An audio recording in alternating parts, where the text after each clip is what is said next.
Hare Krishna, dear devotees. I welcome all of you on behalf of ISKCON Mangalore to this Sloka recitation program. On the auspicious day of Ekadashi, we are going to recite the entire 700 slokas, which directly came from Lord's lotus mouth.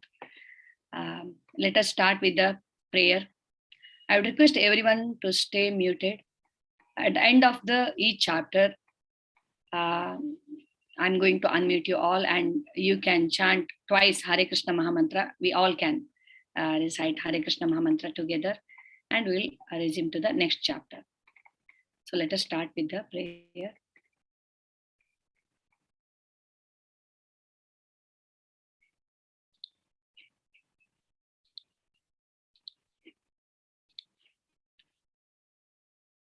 Om Namo Bhagavate Vasudevaya. Om Namo Bhagavate Vasudevaya. Om Namo Bhagavate Vasudevaya. Om Ajnanatimirandhasya Jnananjanashalakaya Chakshurunmilitam Yena Tasmai Shri Gurave Namaha. Shri Chaitanya Manobhishtam Stapitam Yena Bhutale Swayam Rupaha Kada Mahyam Dadati Swapadantikam Vandeham Shri Guruhu Shri Yuta Padakamalam Shri Gurun Vaishnavamscha Shri Rupam Sagrajatam Sahagana Raghunathanvitam Tam Sajivam Sadvaitam Savadhutam Parijana Sahitam Shri Krishna Chaitanya Devam Shri Radha Krishna Padan Sahagana Lalita Shri Vishakhanvitamscha Nama Om Vishnupadaya Krishna Prestaya Bhutale Srimate Bhaktivedanta Swamin iti namine Namaste Saraswate Deve Gauravani Pracharine Nirvishesha Shunyavadi Paschatya Deshatarine Jai Shri Krishna Chaitanya Prabhu Nityananda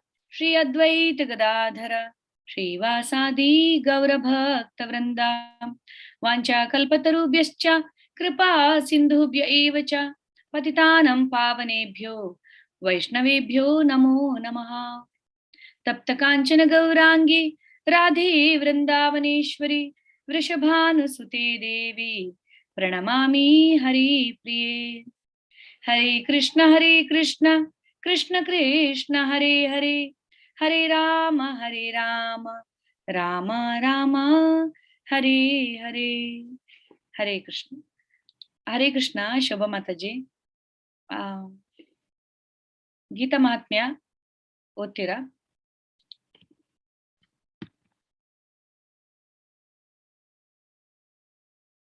Hare Krishna Shobha Mataji okay ನಾನು ಯಾರನ್ನ ಬೇರೆಯವ್ರನ್ನ ಮಾಡಿದ್ದೀನಿ coast ಸಾರಿ ಶೋಭಾ ತುಂಬಾ ಜನ ಇದ್ರು ಇಲ್ಲಿ ಹಾಗೆ ನಾನು ಬೇರೆಯವ್ರನ್ನ ಮಾಡಿದ್ದೆ ಎಸ್ ಶೋಭಾ ಮಾತಾಜಿ ಹರೇ ಕೃಷ್ಣ ಹರೇ ಕೃಷ್ಣ ಮಾತಾಜಿ ನಾನು ಮಾತಾಡ್ಲಿಕ್ಕೆ ಆಗ್ತಾ ಇರ್ಲಿಲ್ಲ ಹೌದು ಯಾರೋ ಬೇರೆಯವ್ರನ್ನ ಮಾಡಿದ್ದೆ ಕೋಸ್ಟ್ ಓಕೆ ಹರೇ ಕೃಷ್ಣ ಮಾತಾಜಿ ನಿಮ್ಮ ಹತ್ರ ಹಳೆ ವರ್ಷನ್ ಇದೆ ಅದರಲ್ಲೇ ಮಾಡಿ ಪರವಾಗಿಲ್ಲ ಓಕೆ ಒಂದ್ ನಿಮಿಷ ಮಾತಾಜಿ ಶೇರ್ ಮಾಡ್ತೀನಿ ಓಕೆ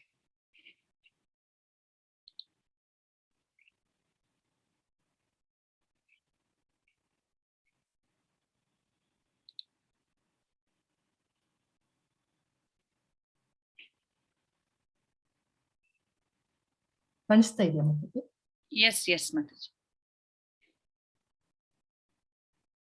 ಅಥ ಗೀತಾ ಮಹಾತ್ಮ್ಯ ಗೀತಾ ಶಾಸ್ತ್ರಂ ಇದಂ ಪುಣ್ಯಂ ವ್ಯಾಪತೆ ಪ್ರಯತಾತ್ ಪುಮಾನ್ ವಿಷ್ಣೋ ಪದಂ ಅವಾಪ್ನೋತಿ ಭಯಾಶೋಕಾದಿವರ್ಜಿತಃ. One who with a regulated mind recites with devotion this Bhagavad Gita scripture, which is the bestower of all virtue, will attain a holy abode such as Vaikuntha, the residence of Lord Vishnu, which is always free from the mundane qualities based on fear and lamentation. गीताध्ययनशीलस्य प्राणायामा परस्य च नैव सन्ति हि पापानि पूर्वाजन्मा कृतानि च. If one reads Bhagavad Gita very sincerely and with all seriousness, then by the grace of the Lord, the reactions of his past misdeeds will not act upon him. Maline mochanam pumsam jalasnanam dine dine sakrit gitamrita snanam samsaramalanashanam. One may cleanse himself daily by taking a bath in water. But if one takes a bath even once in the sacred Ganges water of Bhagavad Gita, for him the dirt of material life is altogether vanquished. Gita sugita kartavya kim manye shastavestare ya savyam padmanavasya Mukhat Padma Vinishrita. Because Bhagavad Gita is spoken by the Supreme Personality of Godhead, one need not read any other Vedic literature. One need only attentively and regularly hear and read Bhagavad Gita. In the present age, people are so absorbed in mundane activities that it is not possible for them to read all the Vedic literatures. But this is not necessary. This one book, Bhagavad Gita, will suffice because it is the essence of all Vedic literatures, and especially because it is spoken by the Supreme Personality of Godhead. Bharatamrita sarvasvam Vishnu vakradvinishritam Gita gangodakam pitva punarjanmana vidyate. By drinking the Ganges waters of the Gita, the divine quintessence of the Mahabharata emanating from the holy lotus mouth of Lord Vishnu, one will never take rebirth in this material world again. In other words, by devotionally reciting the Gita, this cycle of birth and death is terminated. Sarvopanishadodgavo Dogda Gopala Nandana Pato Vatsa Sudhir Bhokta Dugdam Gita Amritam Mahat. All the Upanishads are like a cow, and the milker of the cow is Lord Sri Krishna, the son of Nanda. Arjuna is the calf. The beautiful nectar of the Gita is the milk, and the fortunate devotees of the fine theistic intellect are the drinkers and enjoyers of that milk. Ekam Shastram Devaki Putra Gitam Eko Devo Devaki Putra Eva Eko Mantrasya Tasya Namani Yani Karmapi Ekam Tasya Devasya Seva. There need be only one holy scripture, the divine Gita sung by the Lord Krishna. Only one worshipable Lord, Lord Sri Krishna. Only one mantra, his holy name. Hare Krishna, Krishna Krishna, Hare Hare, Hare Rama, Rama Rama, Hare Hare. And only one duty, devotional service, unto that supreme worshipable Lord, Sri Krishna. Hare Krishna. Hare Krishna. Thank you, Mataji. Can you please share the screen, first chapter? Hare Krishna, Mataji. I will do.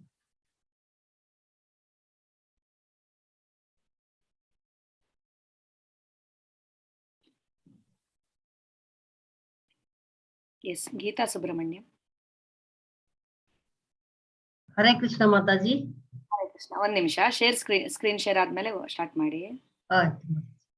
ಕಾಣಿಸ್ತಾ ಇದೆಯಾ Mataji? Yes, Mataji. Start ಮಾಡಿ. ಆಯ್ತು. Hare Krishna. Om Shri Paramatmane Namaha. Atha Pratamodhyayah. Arjuna Vishada Yogaha. Dhritarashtra Uvacha. Dharma Kshetre Kurukshetre. समवेतायुयुत्सवः मामका पाण्डवाश्चैव किमकुर्वत सञ्जय सञ्जय उवाच दृष्ट्वा तु पाण्डवानीकं व्यूढं दुर्योधनस्तदा आचार्यमुपसंगम्य राजा वचनमब्रवीत् पश्चैतां पाण्डुपुत्राणाम् आचार्यमहतीं च मूं व्यूढां द्रुपदपुत्रेण तव शिष्येण धीमता अत्र शूरा महेश्वासा भीमार्जुनसमायुधि युयुधानो विराटश्च द्रुपदश्च महारथः दृष्टकेतुश्चेकितानः काशीराजश्च वीर्यवान् पुरुजित् कुन्तिभोजश्च शैब्यश्च नरपुङ्गवः युधामन्युश्च विक्रान्त उत्तमौजाश्च वीर्यवान् सौभद्रो द्रौपदेयाश्च सर्व एव महारथाः अस्माकं तु विशिष्टाये तानि बोधद्विजोत्तमा नायका मम सैन्यस्य संज्ञार्थं तान् ब्रमीमि ते भवान् भीष्मश्च कर्णश्च कृपश्च समितिञ्जयः अश्वत्थामविकर्णश्च सौमदत्तिस्तदैव च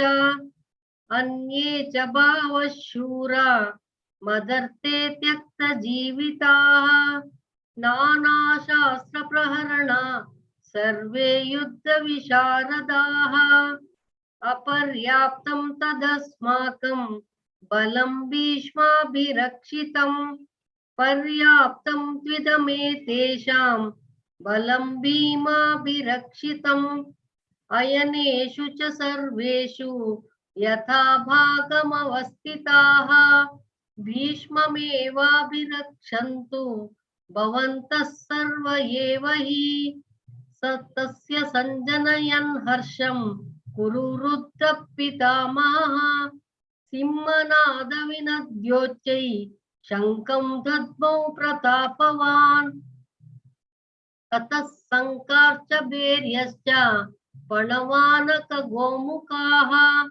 सहसैवाभ्यहन्यन्त सशब्दस्तु मुलोऽभवत् ततः श्वेतैर्हयैर्युक्ते महति स्यन्दने स्थितौ माधवा पाण्डवाश्चैव दिव्यौ शङ्खौ प्रदद्मतुः पाञ्चजन्यं ऋषिकेशो देवदत्तं धनञ्जयः पौड्रं दद्मौ महाशङ्खं भीमकर्मावृकोदरः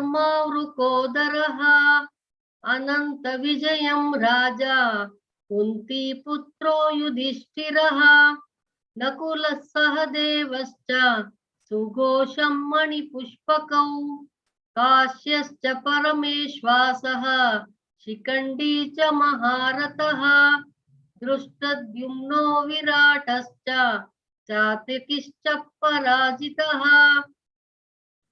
द्रुपदो द्रौपदेयाश्च सर्वशः पृथिवीपते सौभद्रश्च महाबाहुः शङ्कान् दद्मुः पृथक् पृथक् सघोषोदार्तराष्ट्राणां हृदयानि व्यधारयत् नभश्च पृथिवीं चैव तुमुलो व्यनुनादयन् अथ व्यवस्थितान् दृष्ट्वा धार्तराष्ट्रान् कपिध्वजः प्रवृत्रे शस्त्रसम्पाते धनुरुद्यम्य पाण्डवः ऋषिकेशं तदा वाक्यं मिदमाह महीपते अर्जुन उवाच सेनयोरुभयोर्मध्ये रथं स्थापयमेच्युता यावदेतान् निरीक्षेऽहं योद्धुकामानवस्थितान् कैर्मया सह योद्धव्यम्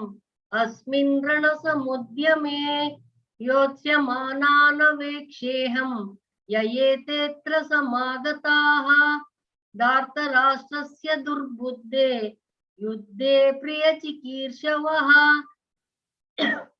संजय उवाच एवमुक्तो ऋषिकेशो गुडाकेशेन भारत सेनयोरुभयोर्मध्ये स्थापयित्वा रथोत्तमम् भीष्मद्रोणप्रमुखतः सर्वेषां च महीक्षिताम् उवाच पार्थ पश्चैतान् समवेतान् कुरूनिति तत्र पश्यति तिस्तान् पार्थः पितॄनत पितामहान् आचार्यान् मातुलान् भ्रात्रान् पुत्रान् पौत्रान् सखींस्तथा श्वशुरान् सुहृदश्चैव सेनयोरुभयोरपि तान् समीक्ष्य स कौन्तेयः सर्वान् बन्धून् अवस्थितान् कृपया परयाविष्टो विषीदन्निदमब्रवीत् अर्जुन उवाच दृष्ट्वेमं स्वजनं कृष्ण युयुत्सं समुपस्थितं सीदन्ति मम गात्राणि मुखं च परिशुष्यति वेपतुश्च शरीरे मे रोमहर्षश्च जायते गाण्डीवं संसृते हस्तात् तत्त्वैव परिदह्यते न च शक्नोम्यवस्थातुं भ्रमतीव च मे मनः निमित्तानि च पश्यामि विपरीतानि केशव न च श्रेयोनुपश्यामि हत्वा स्वजनमाहवे न काङ्क्षे विजयं कृष्ण न च राज्यं सुखानि च किं नो राज्येन गोविन्द किं भोगैर्जीविते तव येषामर्थे काङ्क्षितं नो राज्यं भोगा सुखानि च तैमेव स्थिता युद्धे प्राणां त्यक्त्वा धनानि च आचार्याः पितरः पुत्रा तथैव च पितामहाः मातुला श्वशुरा पौत्राः शालाः सम्बन्धिनस्तथा एतान् न हन्तुमिच्छामि ज्ञतोऽपि मधुसूदन अपि त्रैलोक्यराज्यस्य हेतो किं नु मही कृते निहत्य दार्तराष्ट्रान्नः का प्रीतिः स्यात् जनार्दन पापमेवाश्रयेदस्मान् हत्वैतानातनातायिनः तस्मान्नार्हः वयं हन्तुं दार्तराष्ट्रान् स्वबान्धवान् स्वजनं हि कथं हत्वा सुखिनः स्याम माधव यद्यप्येतेन पश्यन्ति लोभोपहत चेतसः कुलक्षयकृतं दोषं मित्रदोहे च पातकम् कथं न ज्ञेयमस्माभिः पापादस्मान् निवर्तितुं कुलक्षयकृतं दोषं प्रपश्यद्भिर्जनार्दन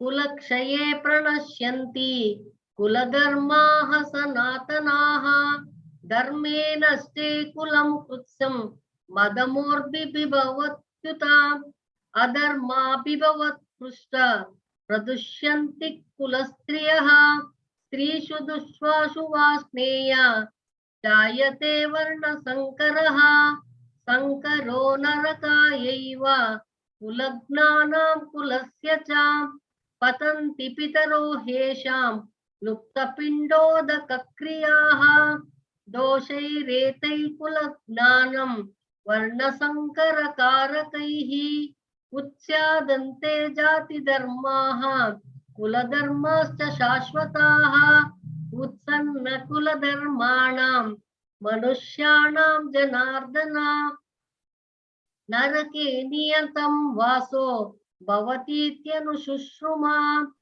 अहो बत महत् पापं कर्तुं व्यवस्थिता वयं यद्राज्यसुखलोभेन हन्तुं स्वजनमुद्यताः यदि माम प्रतीकारम् अशस्त्रं शस्त्रपाणयः दार्तराष्ट्रारणे हन्युः स्वन्नैक्षेमतरं भवेत् संजय उवाच एवमुक्त्वार्जुनः सङ्ख्ये रथोपस्थ उपाविशत् विसृज्य सशरं चापं शोकं संविघ्नमानसः। ॐ तत्सदिति श्रीमद्भगवद्गीतासु उपनिषत्सु ब्रह्मविद्यायां योगशास्त्रे श्रीकृष्णार्जुन संवादे अर्जुन विषोदयोगो नाम प्रथमोऽध्यायः। हरे कृष्ण माताजी। Hare Krishna, Hare Krishna, Hare Krishna, Krishna, Krishna Krishna, Hare Hare, Hare Ram, Hare Ram, Ram Ram, Hare Hare. Hare Krishna, Hare Ram, Hare Krishna, Ram, Hare Rama, Hare Rama, Rama Rama.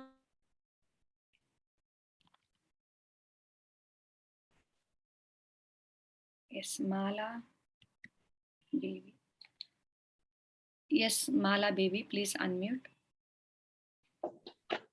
Hare Krishna Mataji. Hare Krishna. अतः द्वितीयोऽध्यायः सांख्ययोगः। संजय उवाच तं तथा कृपयाविष्टम् अश्रुपूर्णाकुलेक्षणं विषीदन्तम् इदं वाक्यम् उवाच मधुसूदनः। श्रीभगवानुवाच कुतस्त्वाकश्मलमिदं विषमे समुपस्थितम् अनार्यजुष्टम् अस्वर्ग्यम् अकीर्तिकरमर्जुन क्लैब्यं मास्मगमं पार्थ नैतत्त्वयोपपद्यते क्षुद्रं हृदय दौर्बल्यं रक्त उत्तिष्ठ परन्तप। अर्जुन उवाच कथं भीष्ममहं संख्ये द्रोणं च मधुसूदन इषुभिः प्रतियोत्सामि ओजार्हवरिसूदन। गुरून् हत्वा हि महानुभावन् श्रेयो भोक्तुं वैश्यमपीह लोके अत्वार्थकामांस्तु गुरूनिहैव भुञ्जीय भोगान् रुधिरप्रदिग्धान् न चैतद्विद्मकतरन्नो गरीयो यद्वा जयेम यदि वा न जयेयुः यानेव हत्वा न जिजीविषामः देव स्थिता प्रमुखे धार्तराष्ट्राः। कार्पण्यदोषोपहतः स्वभावः पृच्छामि त्वा धर्मसम्मूढचेता यस्तेयसा निश्चितं ब्रूहि तन्मे शिष्यस्तेऽहं शाधिमा त्वां प्रपन्नम् न हि प्रपश्यामि ममापानुद्यात् यश्चोकमुक्षोक्षणम् इन्द्रियाणम् अवाप्य भूमाव अपसत्तं वृद्धं राज्यं सुरनामपि चाधिपत्यम्। संजय उवाच एवमुक्त्वा ऋषिकेशं गुडाकेशः परन्तपः न योत्स्य इति गोविन्दम् उक्त्वा तूष्णीं बभूवः। तमुवाच ऋषिकेशः प्रहसन्निव भारत सेनयोरुभयोर्मध्ये विषिदन्तमिदं वचः। श्रीभगवानुवाच अशोच्यानश्वशोचस्वं प्रज्ञावादश्च भाषसे गतासूनागतासूचं नानुशोचन्ति पंडिताः न त्वेऽहं जातु नासं न त्वं नेमि जनाधिपाः न चैव न भविष्यामः सर्वे वयमतः परम् देहिनोऽस्मिन् यथा देहे कौमारं यौवनं जरा तथा देहान्तरप्राप्तिः धीरस्तत्र न मुह्यति। मात्रा स्पर्शास्तु कौन्तेय शीतोष्णसुखदुःखदः आगमापायिनो नित्यः शान्तिर्तिक्षस्व भारत। यं विना व्यत्ययन्येते पुरुषं पुरुषर्षभ समदुःख सुखं धीरं सोमृतत्वाय कल्पते। नासतो विद्यते भावो नाभावो विद्यते सतः उभयोरपि दृष्टोऽन्तः तन्मयो तत्त्वदर्शिभिः अविनाशी तु तद्विद्धि येन सर्वमिदं ततं विनाशम् अव्ययस्वास्य न कश्चित् कर्तुमर्हति। अन्तवन्ता इमे देहा नित्यस्योक्ता शरीरिणः अनाशिनो प्रमेयस्य तस्मान्निध्यस्व भारत येनं वेति हन्तारं यश्चैनं मन्यते हतम् उभौ तौ न विजानीतो नायं हन्ति न हन्यते न जायते म्रियते वा कदाचित् नायं भूत्वा भविता वा न भूयः अजो नित्यः शाश्वतोऽयं पुराणो न हन्यते हन्यमाने शरीरे वेदा विनाशिनं नित्यं ययेनमाजमव्ययम् कथं सा पुरुषः पार्थ कं घातयति हन्तिकं वासांसि जीर्णानि यथा विहाय नवानि गृह्णाति नरोपराणि तथा शरीराणि विहाय जीर्णान् अन्यानि संयाति नवानि देहि नैनं चन्दति शस्त्राणि नैनं दहति पावकः न चैनं क्लैन्दयत्यापो न शोषयति मारुतः अच्छेदोऽयमदाह्योऽह्यम् अक्लेद्यो शोष्य एव च नित्यः सर्वगतस्थाणुः अचलोऽयं सनातनः अव्यक्तोऽयमचिन्त्योऽयम् अविकार्योऽयमुच्यते तस्मादेवं विदितैनं नानुशोचितुमर्हसि अथ चैनं नित्यजातं नित्यं वा मन्यसे मृतं तथापि त्वं महाबाहो नैनं शोचितुमर्हसि जातस्य हि ध्रुवो मृत्युः ध्रुवं जन्म मृत्युस्य च तस्मादपरिहार्येऽर्थे न त्वं शोचितुमर्हसि अव्यक्तादीनि भूतानि व्यक्तमद्यानि भारत अव्यक्तानि धनान्येव तत्र का परिदेवना आश्चर्यवत् पश्यति कश्चिदेनम् आश्चर्यवद् वदति तथैव चान्यः आश्चर्यवत् चैनमन्य शृणोति श्रुत्वाप्येन्यं वेद न चैव कचित् देहि नित्यम् अवध्योऽयं देहि सर्वस्य भारत तस्मात् सर्वाणि भूतानि न त्वं शोचितुमर्हसि स्वधर्मपि चावेक्ष्य न विकम्पतिमर्हसि धर्मादि यद्दक्षेयोऽन्यत् क्षत्रियस्य न विद्यते यदृच्छया चोपपन्नं स्वर्गद्वारमवाप्नुतं सुखिनः क्षत्रियः पार्थ लभन्ते युद्धमीदृशम् अथ चेत् त्वामिमं धर्म्यं संग्रामं न करिष्यसि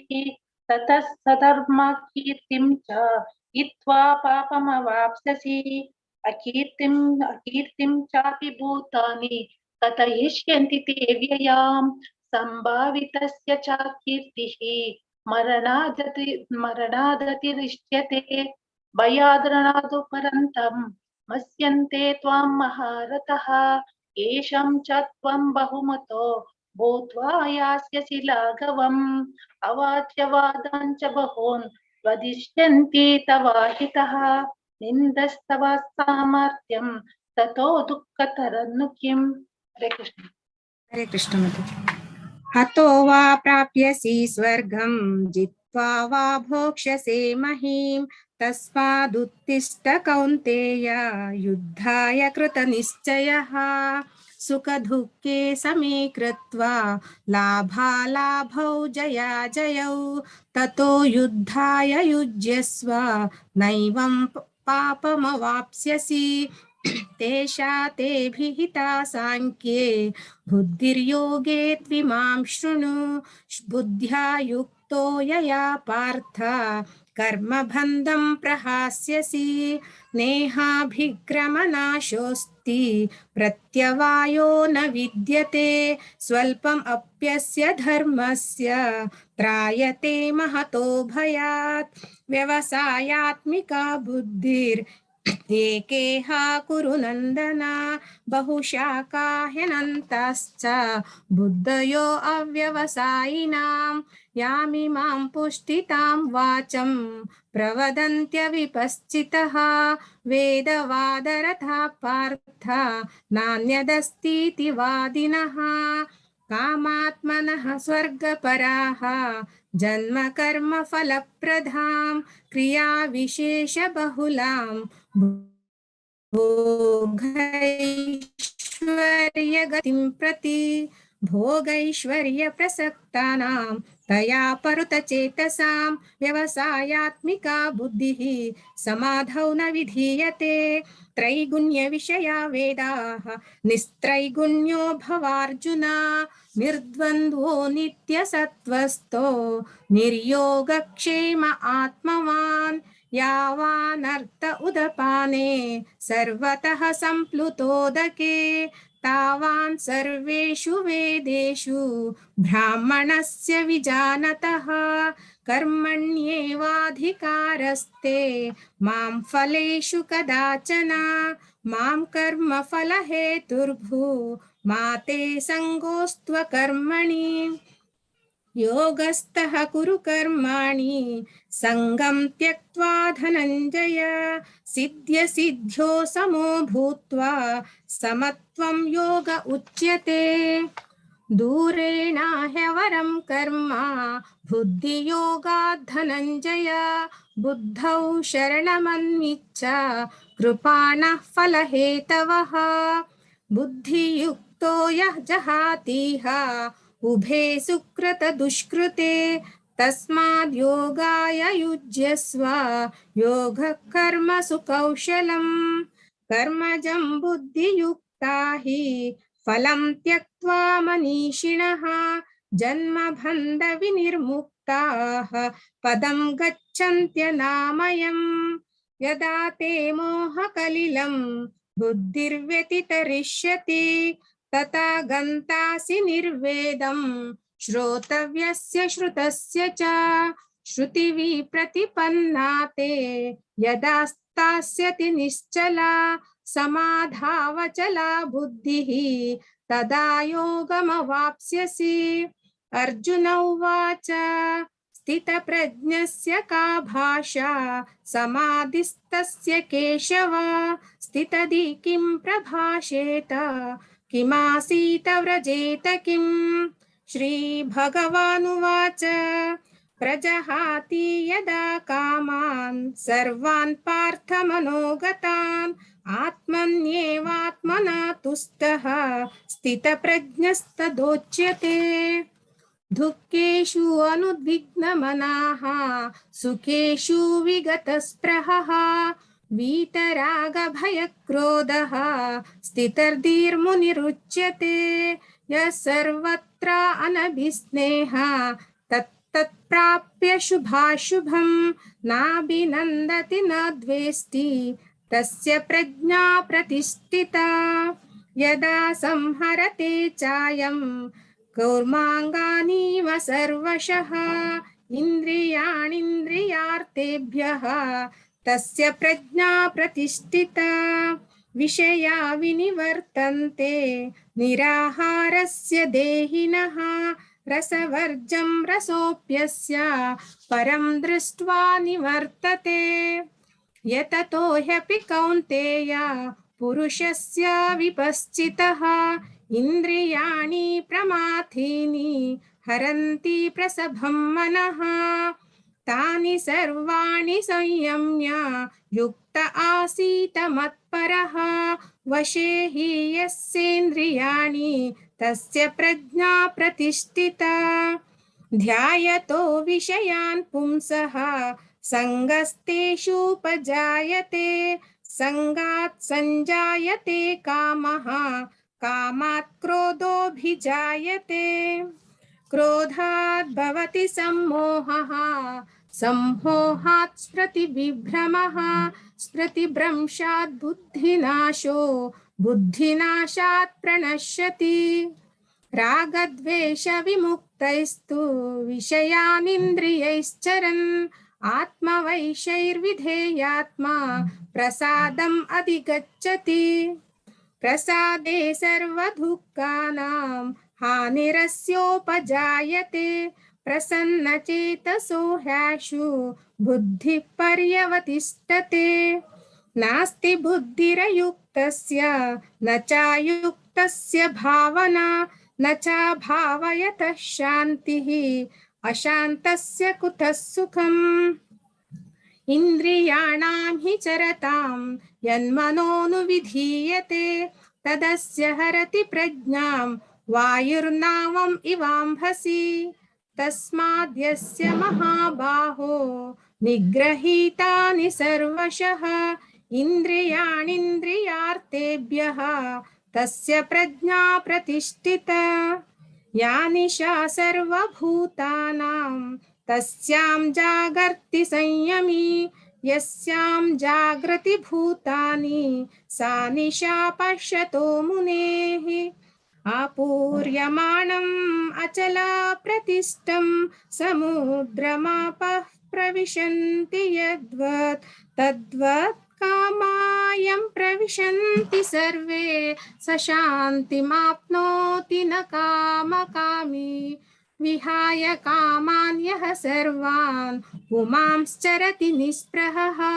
निर्ममो निरहङ्कारः स शान्तिम् अधिगच्छति येषा भ्राम्य स्थितिः पार्थ नैनां प्राप्य विमुह्यति स्थित्वा स्यामन्तकालेऽपि ब्रह्मनिर्वाणं मृच्छति ॐ तत्सत् इति श्रीमद्भगवद्गीतासु उपनिषत्सु ब्रह्मविद्यायां योगशास्त्रे श्रीकृष्णार्जुनसंवादे सांख्ययोगो नाम द्वितीयोऽध्यायः। हरे कृष्ण।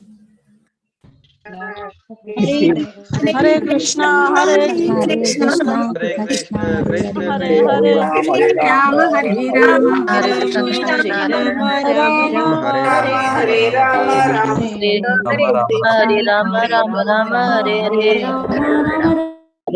हरे कृष्ण हरे कृष्ण राम राम हरे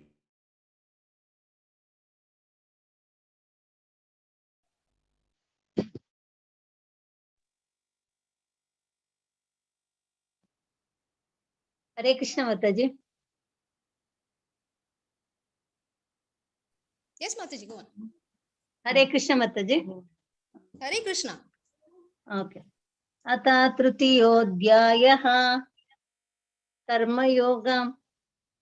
अर्जुन उवाच ध्यायसि चेत् कर्मणस्ते मता बुद्धिर्जनार्दन तत्किं कर्मणि घोरे मां नियोजयसि केशव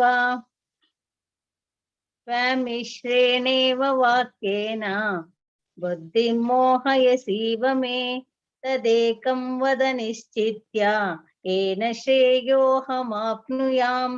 श्रीभगवानुवाच लोकेऽस्मिन् द्विविधा निष्ठा पुरा प्रोक्ता मया नघ ज्ञानयोगेन साङ्ख्यानां कर्मयोगेन योगिनां न कर्मणामनारम्भात् नैष्कर्मं पुरुषोऽश्नुते न च सन्न्यासनादेव सिद्धिं समधिगच्छति न हि कश्चित् क्षणमपि जातु तिष्ठत्य कर्म कृत् कार्यते ह्यवशः कर्म सर्वः प्रकृतिजैर्गुणैः कर्मेन्द्रियाणि संयम्य य आस्ते मनसा स्मरन् इन्द्रियार्थान् विमूढात्मा मिथ्याचारः स उच्यते।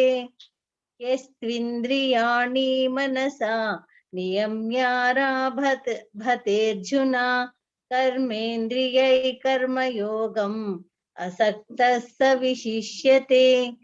नियतं कुरु कर्म त्वं कर्म ज्यायो ह्यकर्मणः शरीरयात्रापि च ते न प्रसिद्ध्येद कर्मणः यज्ञार्थात् कर्मणोऽन्यत्र लोकोऽयं कर्म बन्धनः तदर्थं कर्म कौन्तेय मुक्तसङ्गः समाचर।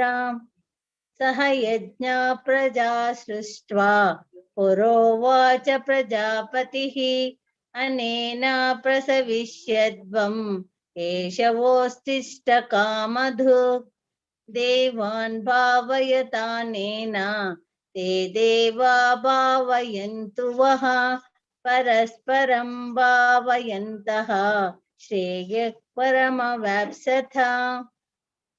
इष्टान् भोगान् हि वो देवा दास्यन्ते यज्ञभाविताः।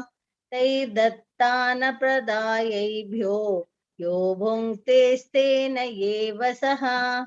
यज्ञशिष्टाशिनः संतो मुच्यन्ते सर्वकिल्बिषैः। भुञ्जते ते त्वगं पापा ये पचन्त्यात्मकारणात्।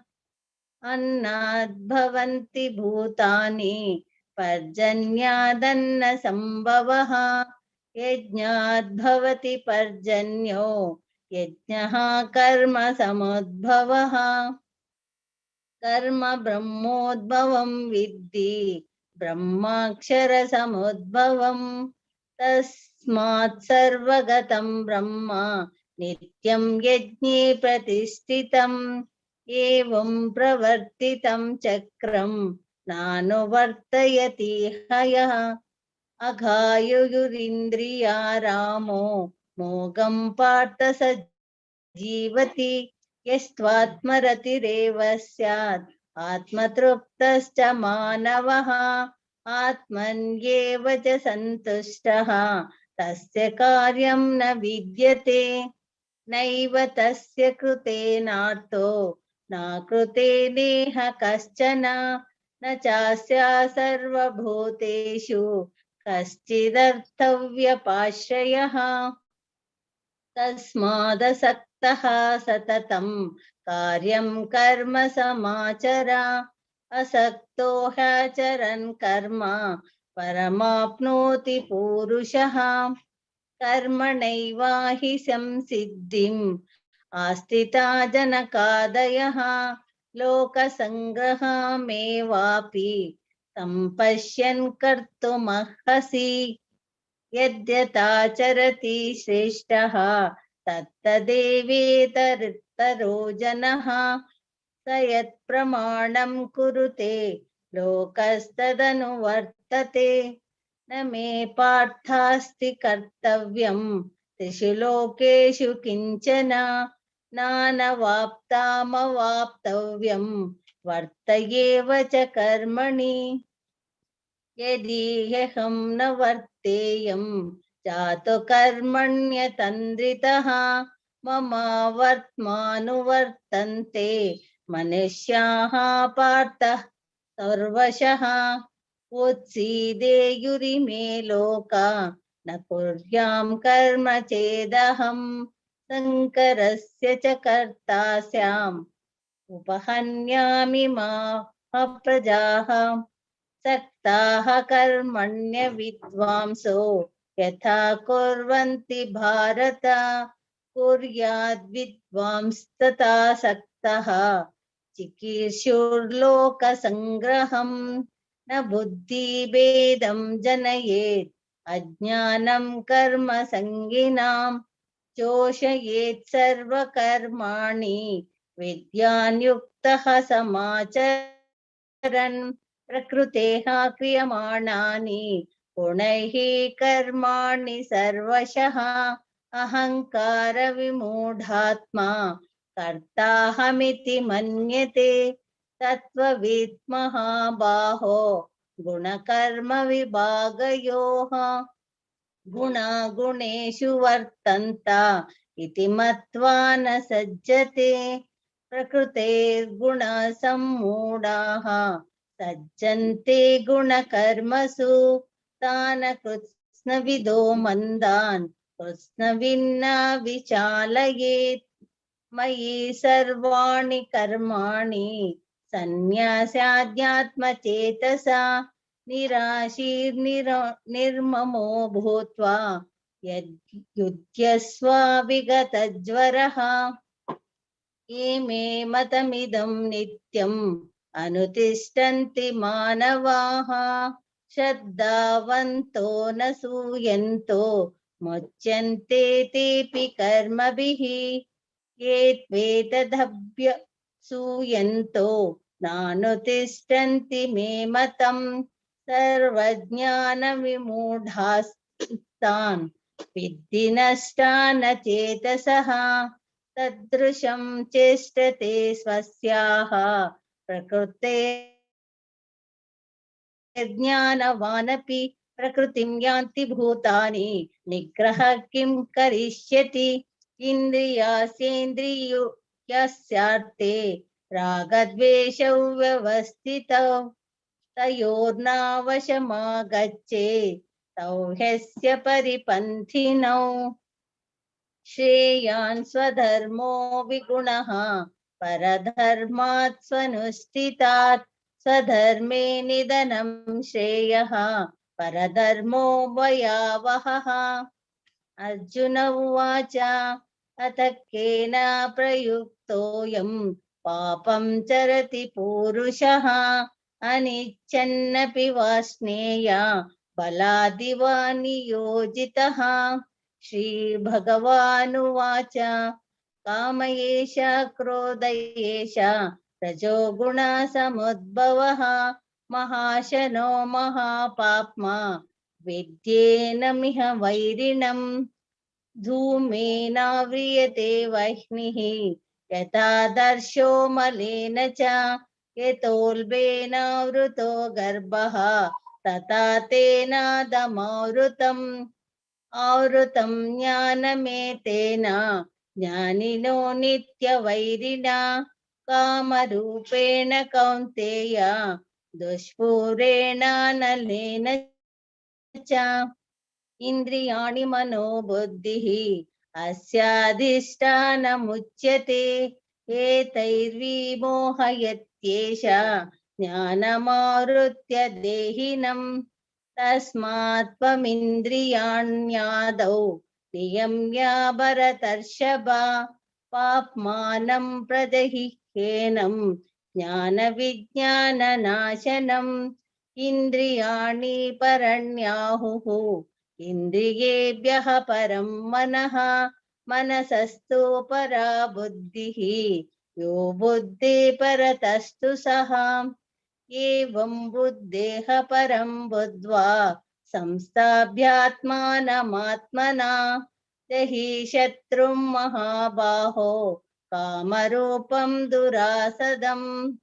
ॐ तत्सदिति श्रीमद्भगवद्गीतासु उपनिषत्सु ब्रह्मविद्यायां योगशास्त्रे श्रीकृष्णार्जुनसंवादे कर्मयोगो नाम तृतीयोऽध्यायः।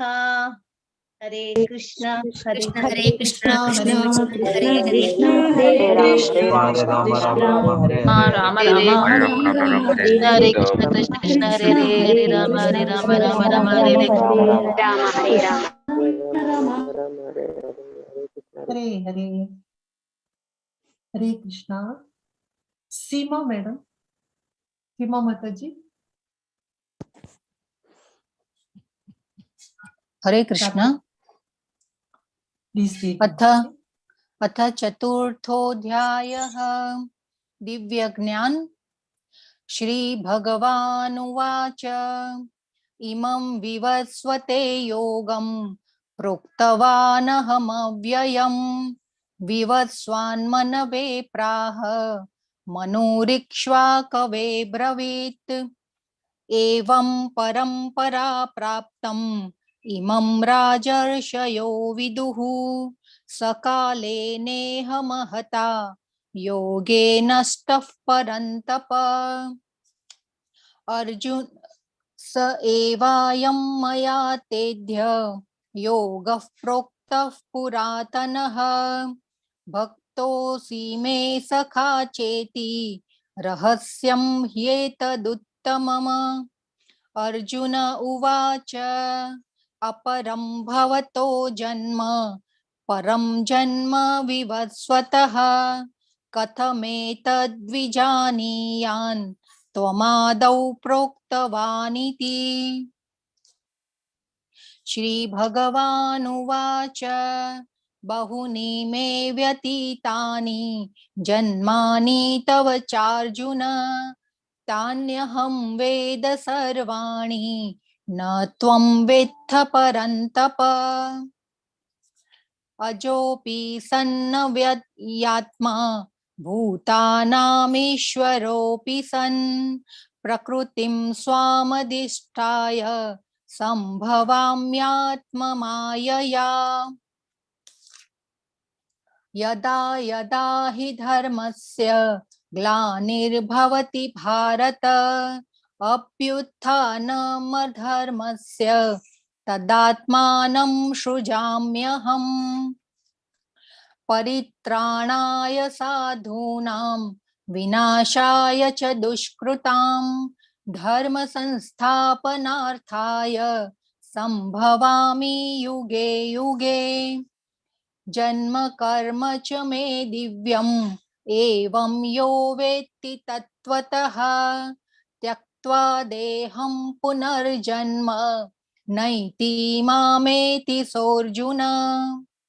वितरागभयक्रोधाः मन्मया मामुपाश्रिताः बहवो ज्ञानतपसा पूता मद्भावमागताः। ये यथा मां प्रपद्यन्ते तांस्तथैव भजाम्यहम्। मम वर्त्मानुवर्तन्ते मनुष्याः पार्थ सर्वशः। काङ्क्षतः कर्मणां सिद्धिं यजन्त इह देवताः क्षिप्रं हि मानुषे लोके सिद्धिर्भवति कर्मजा। चातुर्वर्ण्यं मया सृष्टं गुणकर्म विभागशः तस्य कर्तारमपि मां विद्य कर्तारमव्ययम्।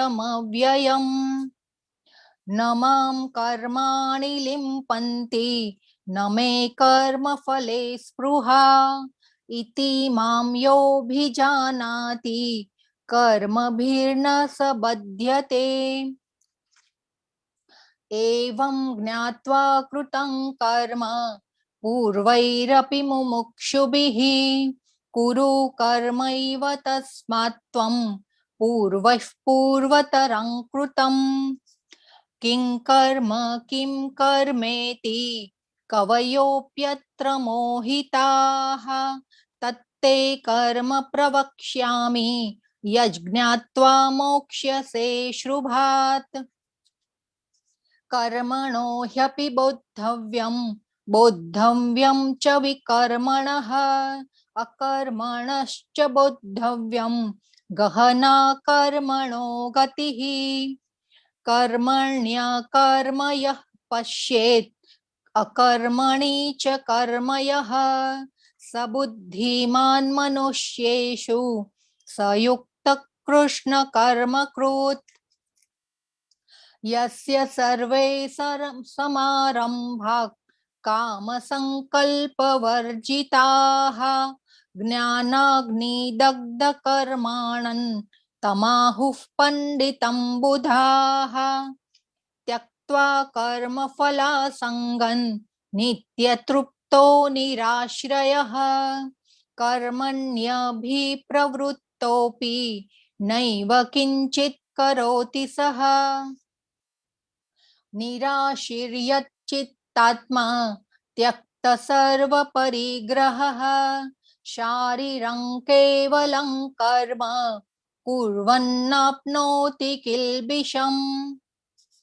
यदृच्छालाभसन्तुष्टो द्वन्द्वातीतो विमत्सरः समसिद्धावसिद्धौ च कृत्वापि न निबध्यते। गतसङ्गस्य मुक्तस्य ज्ञानावस्थितचेतसः यज्ञायाचरतः कर्म समग्रं प्रविलीयते। ब्रह्मार्पणं ब्रह्महविर्ब्रह्माग्नौ ब्रह्मणाहुतं ब्रह्मैव तेन गन्तव्यं ब्रह्म कर्म समाधिना। देवैमेवापरे यज्ञं योगिनः पर्युपासते ब्रह्मज्ञावपरे यज्ञं यज्ञेनैवोपजुह्यते।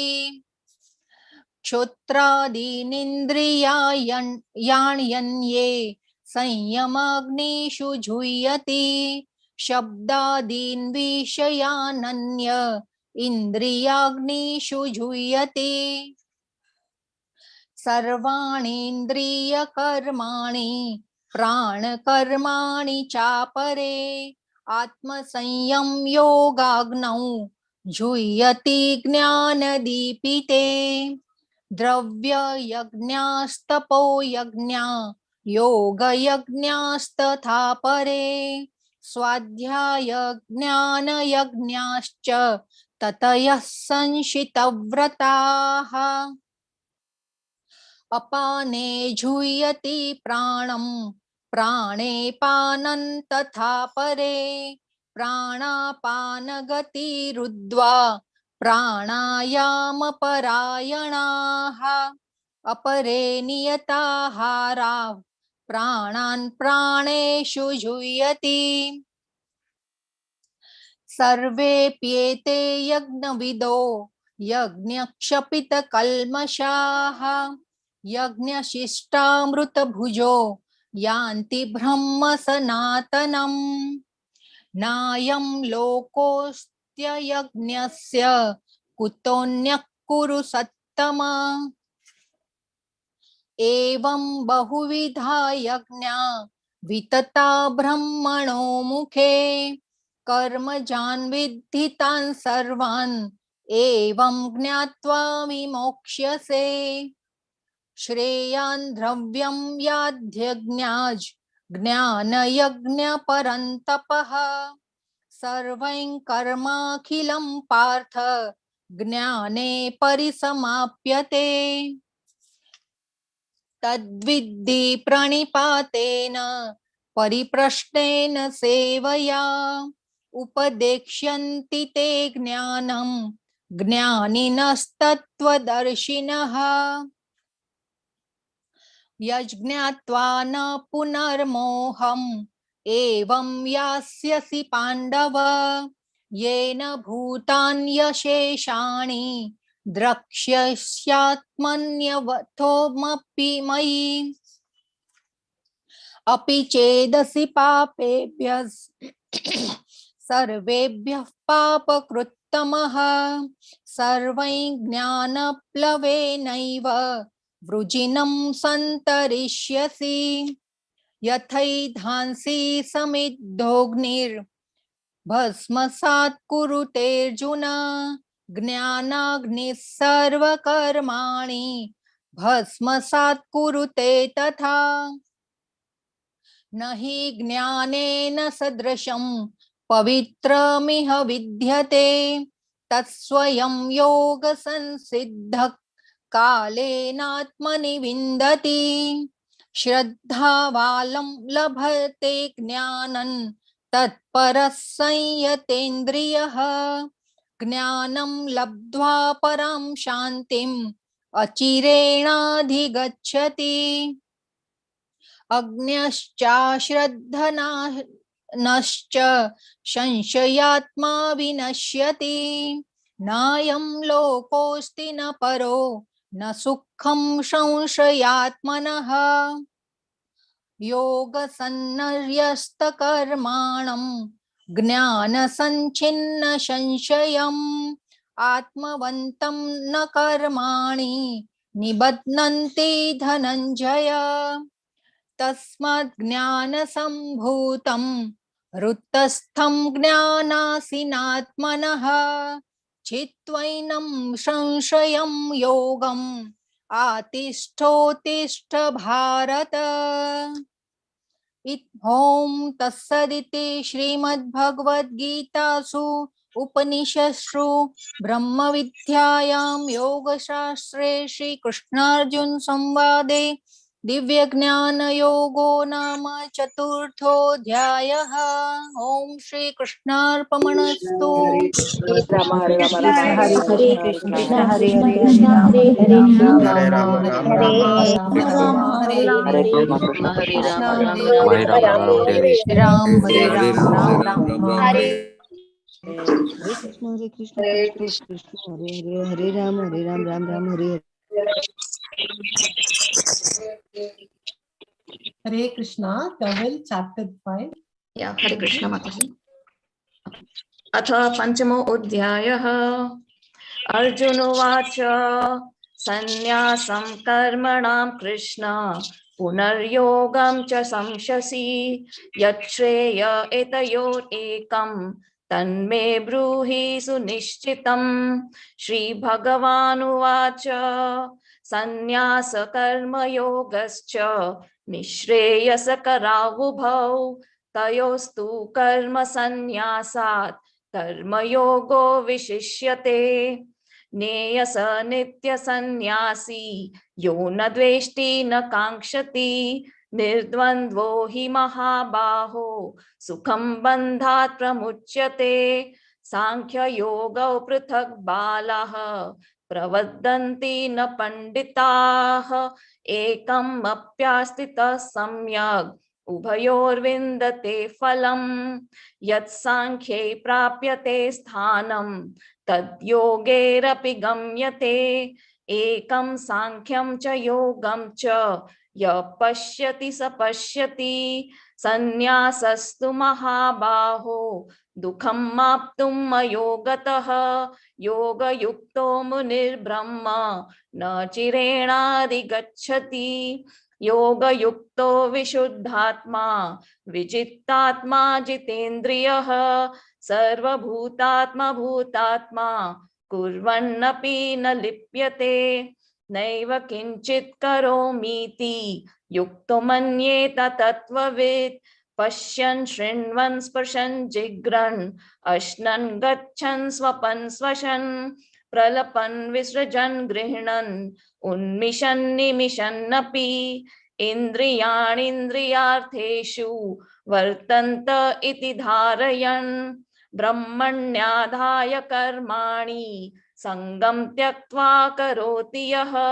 लिप्यते न स पापेन पद्मपत्रम् इवाम्भसा. कायेन मनसा बुद्ध्या केवलैरिन्द्रियैरपि योगिनः कर्म कुर्वन्ति संगं त्यक्त्वात्मशुद्धये. युक्तकर्म फलं त्यक्त्वा शान्तिम् आप्नोति नैष्ठिकीम्. अयुक्तकामकारेण फले शक्तो निबध्यते. सर्वकर्माणि मनसा संन्यास्यस्ते सुखं वशी. नवद्वारे पुरे देहि नैव कुर्वन्न कारयन्. न कर्तृत्वं न कर्माणि लोकस्य सृजति प्रभुः. न कर्मफल संयोगं स्वभावस्तु प्रवर्तते. नादते कस्यचित् पापं न चैव सुकृतं विभुः. अज्ञानेनावृतं ज्ञानं तेन मुह्यन्ति जन्तवः. ज्ञानेन तु तद् अज्ञानं येषां नाशितमात्मनः. तेषामादित्यवत् ज्ञानं प्रकाशयति तत्परं. तद्बुद्धयस्तदात्मानः तन्निष्ठास्तत्परायणः.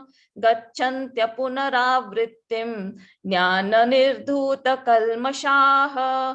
विद्या विनय संपन्ने ब्राह्मणे गविहस्तिनि. शूनि चैव स्वपाके च पंडिता समदर्शिनः. इहैव तेर्जितः सर्गः येषां साम्ये स्थितं मनः.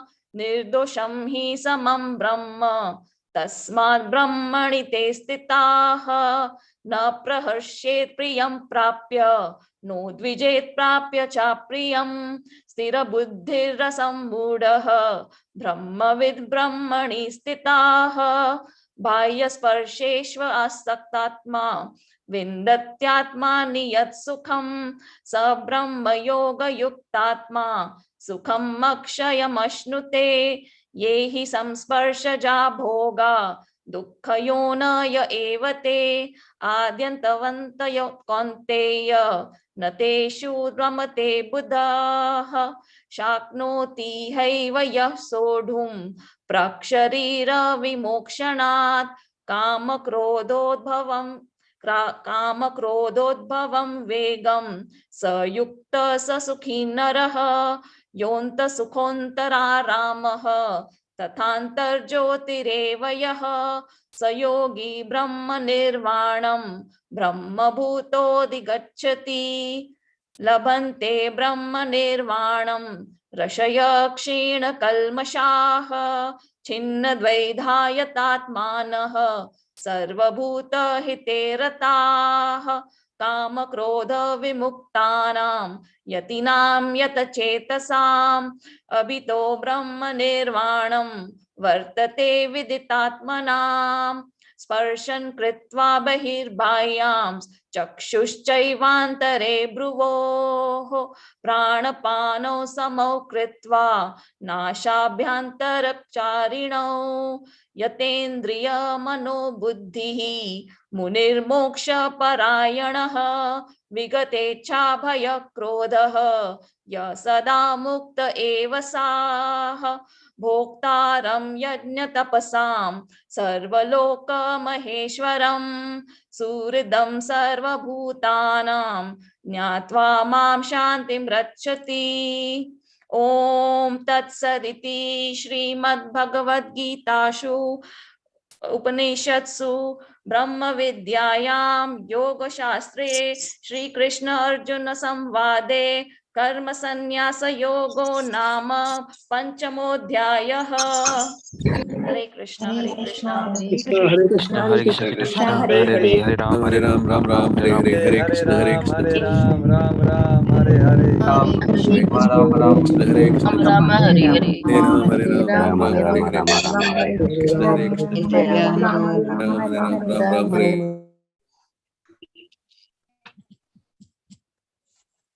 कंचन माता जी। हरे कृष्णा। कंचन माता जी।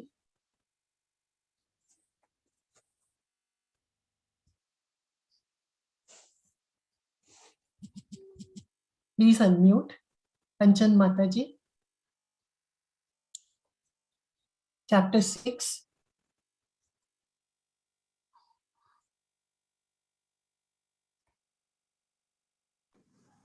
Madam, I am given chapter 15. Kanchan is chapter 15. Who is chapter 6, please?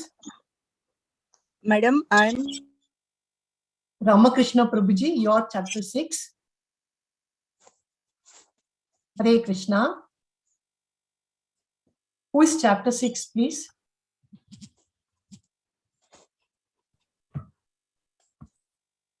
हरे कृष्ण माताजी। रामकृष्ण माताजी। You are given chapter 6, Prabhuji. Yes माताजी। Please read. हरे कृष्ण। ओम नमो भगवते वासुदेवाय। अतः षष्ठोऽध्यायः ध्यानयोगः। श्री भगवानुवाच अनाश्रितः कर्मफलं कार्यं कर्म करोति यः स सन्न्यासी च योगी च न निरग्निर्न चाक्रियः यं सन्न्यासमिति प्राहुः योगं तं विद्धि पाण्डव न ह्यसन्न्यस्तसंकल्पो योगी भवति कश्चन आरुरुक्षोर्मुनेर्योगं कर्म कारणमुच्यते योगारूढस्य तस्यैव शमः कारणमुच्यते यदा हिनेन्द्रियार्थेषु न कर्मस्वनुषज्यते सर्वसंकल्पसन्न्यासी योगारूढस्तदोच्यते उद्धरेदात्मनात्मानं नात्मानमवसादयेत् आत्मैव ह्यात्मनो बन्धुः आत्मैव रिपुरात्मनः बन्धुरात्मात्मनस्तस्य येनात्मैवात्मना जितः अनात्मनस्तु शत्रुत्वे वर्तेतात्मैव शत्रुवत् जितात्मनः प्रशान्तस्य परमात्मा समाहितः शीतोष्णसुखदुःखेषु तथा मानापमानयोः ज्ञानविज्ञानतृप्तात्मा कूटस्थो विजितेन्द्रियः युक्त इत्युच्यते योगी समलोष्ट्रास्म काञ्चनः सुहृन्मित्रार्युदासीना मध्यस्तद्वेष्य बन्धुषु स्वादुष्यपि च पापेषु समबुद्धिर्विशिष्यते योगी युञ्जीत सततम् आत्मानं रहसि स्थितः एकाकी यतचित्तात्मा निराशीरपरिग्रहः शुचौ देशे प्रतिष्ठाप्य स्थिरमानसमात्मनः नात्युच्छ्रितं नातिनीचं शैलाजिनकुशोत्तरं तत्रैकाग्रं मनः कृत्वा यतचित्तेन्द्रियक्रियः उपविश्यासने युञ्जात् योगमात्मा विशुद्धये समं कायशिरोग्रीवं धारयन्नचलं स्थिरः सम्प्रेक्ष्य नासिकाग्रं स्वं दिशश्चानवलोकयन् प्रशान्तात्मा विगतभिः ब्रह्मचारिव्रते स्थितः मनः संयम्य मच्चित्तः युक्त आसीत मत्परः युञ्जन्नेवं सदात्मानं योगी नियतमानसः शान्तिं निर्वाणपरमां मत्संस्थामधिगच्छति नात्यस्नतस्तु योगोऽस्ति न चैकान्तमनस्नतः न चाति स्वप्नशीलस्य जाग्रतो नैव चार्जुन युक्ताहारविहारस्य युक्तचेष्टस्य कर्मसु युक्तस्वप्नावबोधस्य योगो भवति दुःखः यदा विनियतं चित्तम् आत्मन्येवावतिष्ठते निःस्पृहः सर्वकामेभ्यो युक्त इत्युच्यते तदा यथा दीपो निवातस्थो नेङ्गते सोपमा स्मृता योगिनो यतचित्तस्य युञ्जतो योगमात्मनः यत्र परमते चित्तं निरुद्धं योगसेवया यत्र चैवात्मनात्मानं पश्यन्नात्मनि तुष्यति सुखमात्यन्तिकं यत्तद् बुद्धिग्राह्यमतीन्द्रियं वेति यत्र न चैवायं स्थितश्चलति तत्त्वतः यं लब्ध्वा चापरं लाभं मन्यते नाधिकं ततः यस्मिन् स्थितो न दुःखेन गुरुणापि विचाल्यते तं विद्या दुःखसंयोग वियोगं योगसंज्ञितम् स निश्चयेन योक्तव्यो योगो निर्विण्णचेतसा संकल्पप्रभवान् कामान् त्यक्त्वा सर्वान् शेषतः मनसैवेन्द्रियग्रामं विनियम्य समन्ततः शनैरुपरमेद् बुद्ध्या धृतिगृहीतया आत्मसंस्थं मनः कृत्वा न किञ्चिदपि चिन्तयेत् यतो निश्चलति मनश्चञ्चलमस्थिरं ततस्ततो नियम्यैतत् आत्मन्येव वशं नयेत् प्रशान्तमनसं ह्येनं योगिनं सुखमुत्तमम् उपैति शान्तरजसं ब्रह्मभूतमकल्मषं युञ्जन्नेवं सदात्मानं योगी विगतकल्मषः सुखेन ब्रह्म संस्पर्शम् अत्यन्तं सुखमश्नुते सर्वभूतस्थमात्मानं सर्वभूतानि चात्मनि ईक्षते योगयुक्तात्मा सर्वत्र समदर्शनः यो मां पश्यति सर्वत्र सर्वं च मयि पश्यति तस्याहं न प्रणश्यामि स च मे न प्रणश्यति सर्वभूतस्थितं यो मां भजत्येकत्वमास्थितः सर्वथा वर्तमानोऽपि स योगी मयि वर्तते आत्मौपम्येन सर्वत्र समं पश्यति योऽर्जुन सुखं वा यदि वा दुःखं स योगी परमो मतः अर्जुन उवाच योऽयं योगस्त्वया प्रोक्तः साम्येन मधुसूदन एतस्याहं न पश्यामि चञ्चलत्वात् स्थितिं स्थिराम् चञ्चलं हि मनः कृष्ण प्रमाथि बलवदृढं तस्याहं निग्रहं मन्ये वायोरिव सुदुष्करम् श्रीभगवानुवाच असंशयं महाबाहो मनो दुर्निग्रहं चलम् अभ्यासेन तु कौन्तेय वैराग्येण च गृह्यते असंयतात्मना योगो दुष्प्राप इति मे मतिः वश्यात्मना तु यतता शक्यो वाप्तुमुपायतः अर्जुन उवाच अयति श्रद्धयोपेतो योगाच्चलितमानसः अप्राप्य योगसंसिद्धिं कां गतिं कृष्ण गच्छति कच्छिन्नो भयविभ्रष्टः छिन्नाभ्रमिव नश्यति अप्रतिष्ठो महाबाहो विमूढो ब्राह्मणः पथि एतन्मे संशयं कृष्ण चेत्तुमर्हस्य शेषतः त्वदन्यः संशयस्यास्य चेत्ता न ह्युपपद्यते।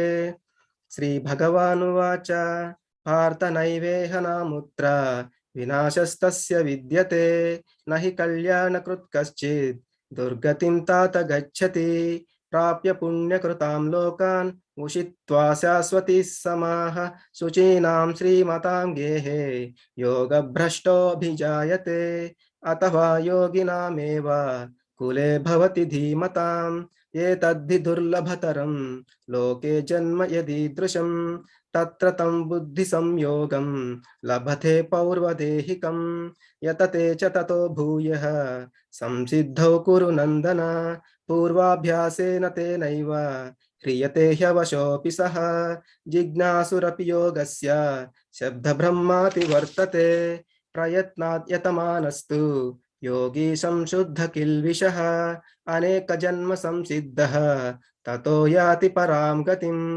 तपस्विभ्योऽधिको योगी ज्ञानिभ्योऽपि मथोऽधिकः कर्मिभ्यश्चाधिको योगी तस्माद्योगी भवार्जुन योगिनामपि सर्वेषां मद्गतेनान्तरात्मना श्रद्धावान् भजते यो मां समे युक्ततमो मतः। ओम तत्सदिति श्रीमद्भगवद्गीतासु उपनिषत्सु ब्रह्मविद्यायां योगशास्त्रे श्रीकृष्णार्जुन संवादे आत्मसंयमयोगो नाम षष्ठोऽध्यायः। सर्वं श्रीकृष्णार्पणमस्तु। कृष्ण हरे कृष्ण कृष्ण हरे कृष्ण हरे राम हरे राम राम राम कृष्ण कृष्ण कृष्ण कृष्ण हरे हरे राम राम राम हरे कृष्ण हरे राम हरे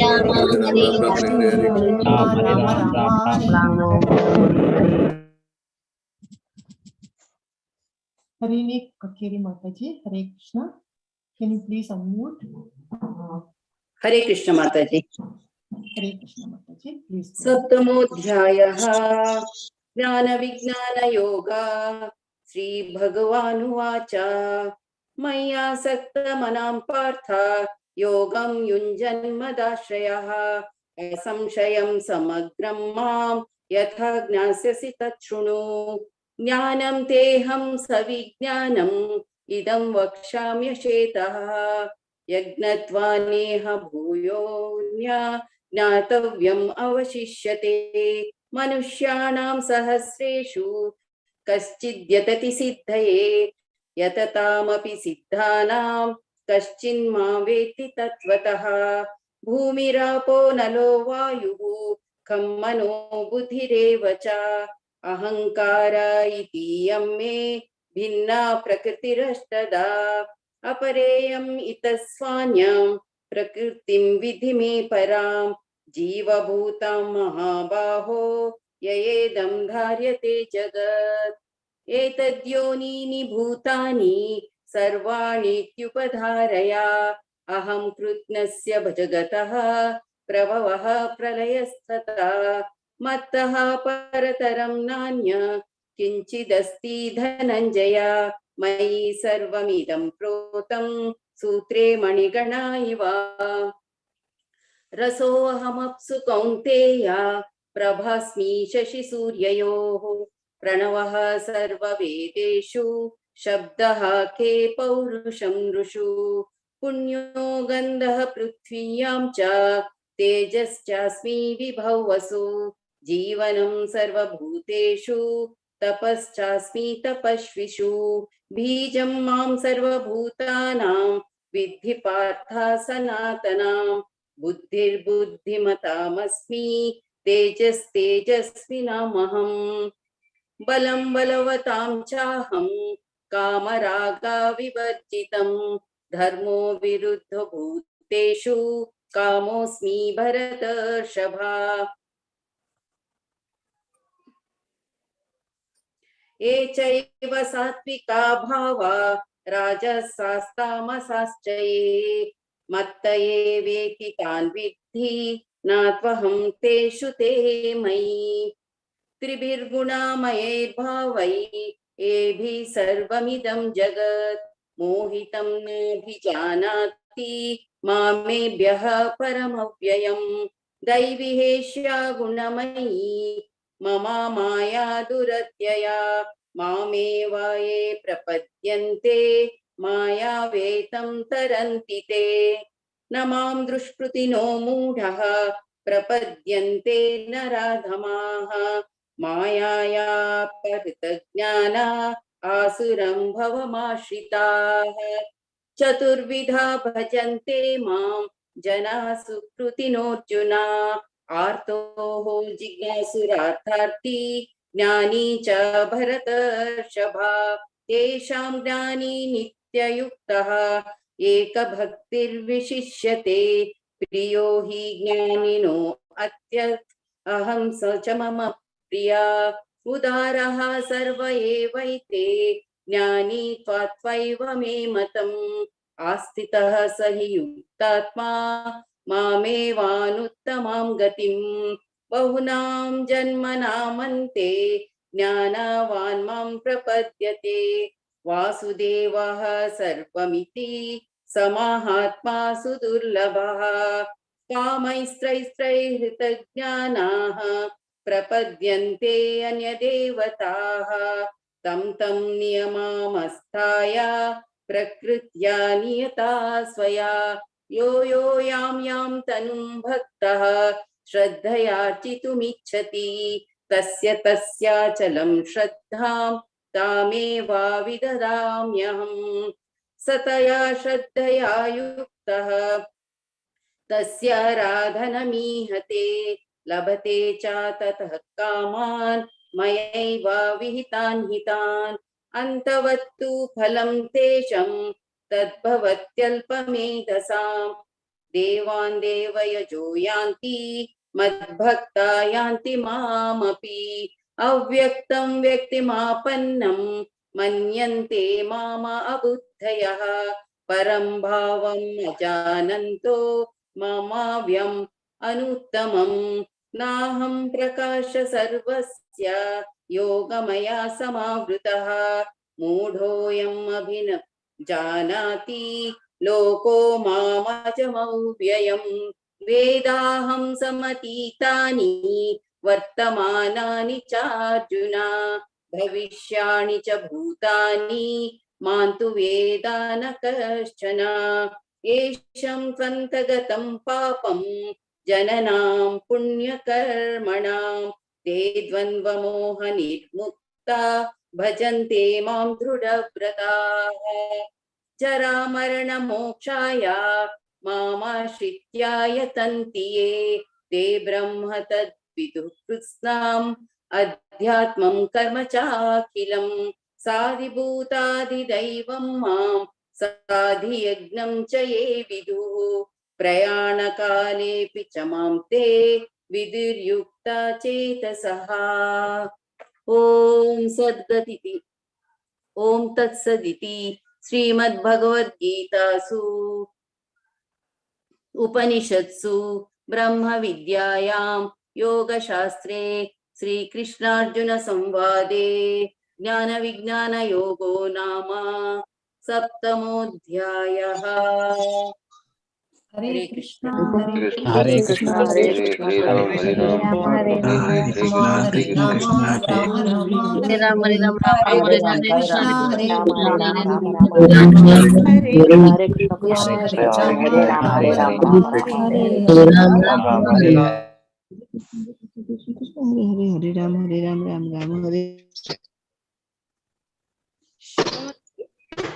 हरे हरे कृष्ण अक्षर ब्रह्म योग अर्जुन उवाच किं तद् ब्रह्मा किमाध्यात्मं किं कर्म पुरुषोत्तमा अधिभूतं च किं प्रोक्तम् अधिदैवं किमुच्यते अधियज्ञः कथं कोत्र देहेऽस्मिन् मधुसूदन प्रयाणकाले च कथं ज्ञेयोऽसि नियतात्मभिः श्री भगवानुवाच अक्षरं ब्रह्म परमं स्वभावोऽध्यात्ममुच्यते भूतभवोद्भवाकरो विसर्गः कर्म सञ्चितः अधिभूतं क्षरो भावः पुरुषाश्च अधिदैवतम् अधियज्ञोऽहमेवात्र देहे देहाभृतां परा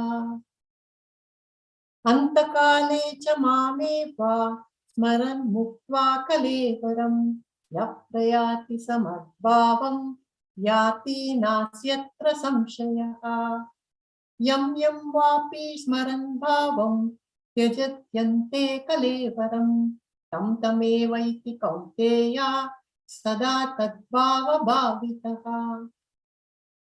तस्मात् सर्वेषु कालेषु मामनस्मर युध्य च मय्यार्पिता मनो बुद्धिर्मामे वैश्यस्य संशयः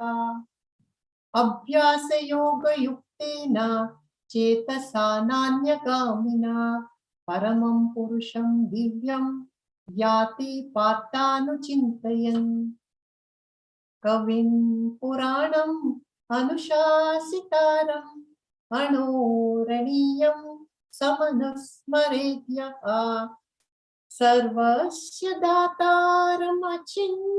रूपम् आदित्यवर्णं तमसः परस्तात्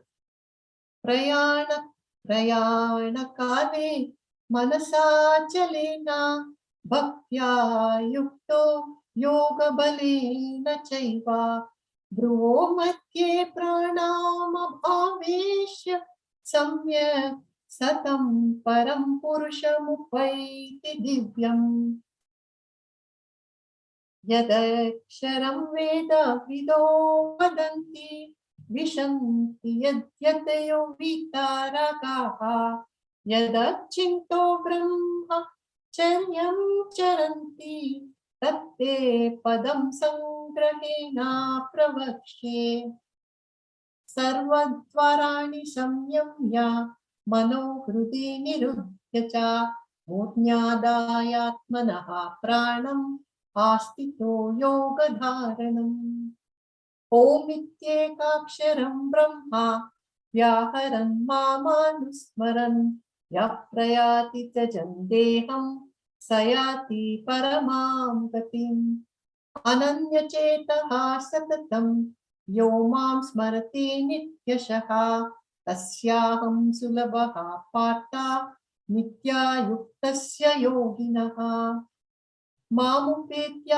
पुनर्जन्म दुःखालयम् अशाश्वतं नाप्नुवन्ति महात्मानः संसिद्धि परमां गताः आब्रह्मा भुवना लोकः पुनरावर्तिनोऽर्जुन मामुपेत्य तु कौन्तेय पुनर्जन्मा न विद्यते सहस्रयुगपर्यन्तम् अहर्यत् ब्रह्मणो विदुः रात्रिं युगसहस्रान्तं देहोरात्राविदो जनाः अव्यक्ताद्व्यक्तया सर्वाः प्रभवन्त्याहरागमे रात्र्यागमे प्रलीयन्ते तत्रैव्या अव्यक्तसञ्चिके भूतग्रामास एवायं भूत्वा भूत्वा प्रलीयते रात्र्यागमे वशः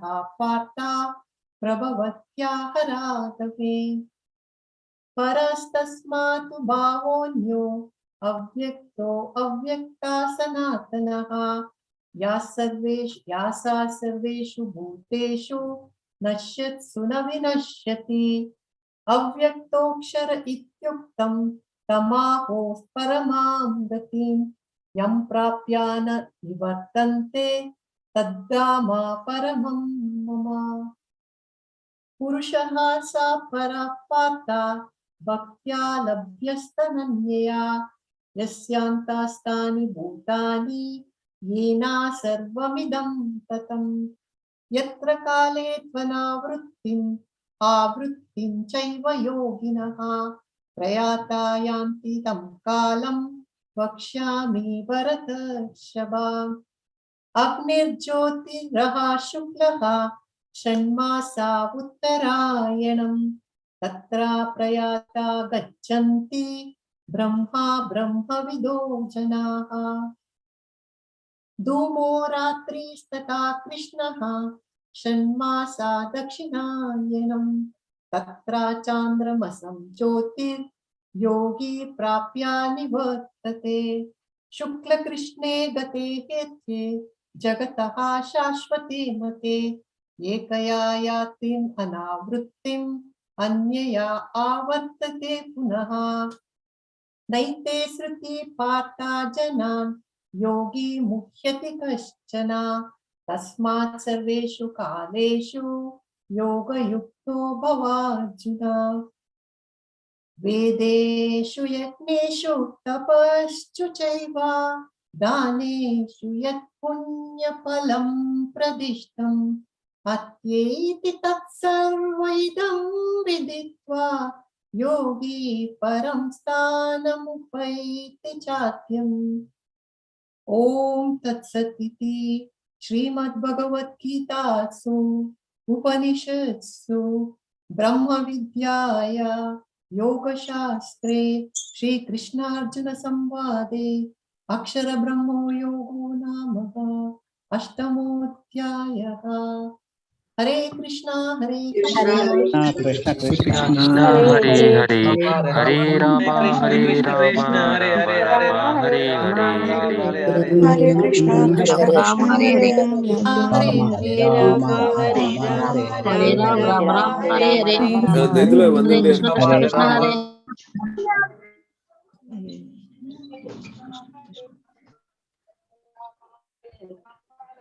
हरे कृष्ण हरे कृष्ण हरे कृष्ण प्रभा लोनी माताजी हरे कृष्ण प्लीज माताजी कृष्ण माताजी हरे कृष्ण प्लीज रीड माताजी ओम श्री परमात्मने नमः श्रीमद्भगवद्गीता अथ नवमोऽध्यायः श्रीभगवानुवाच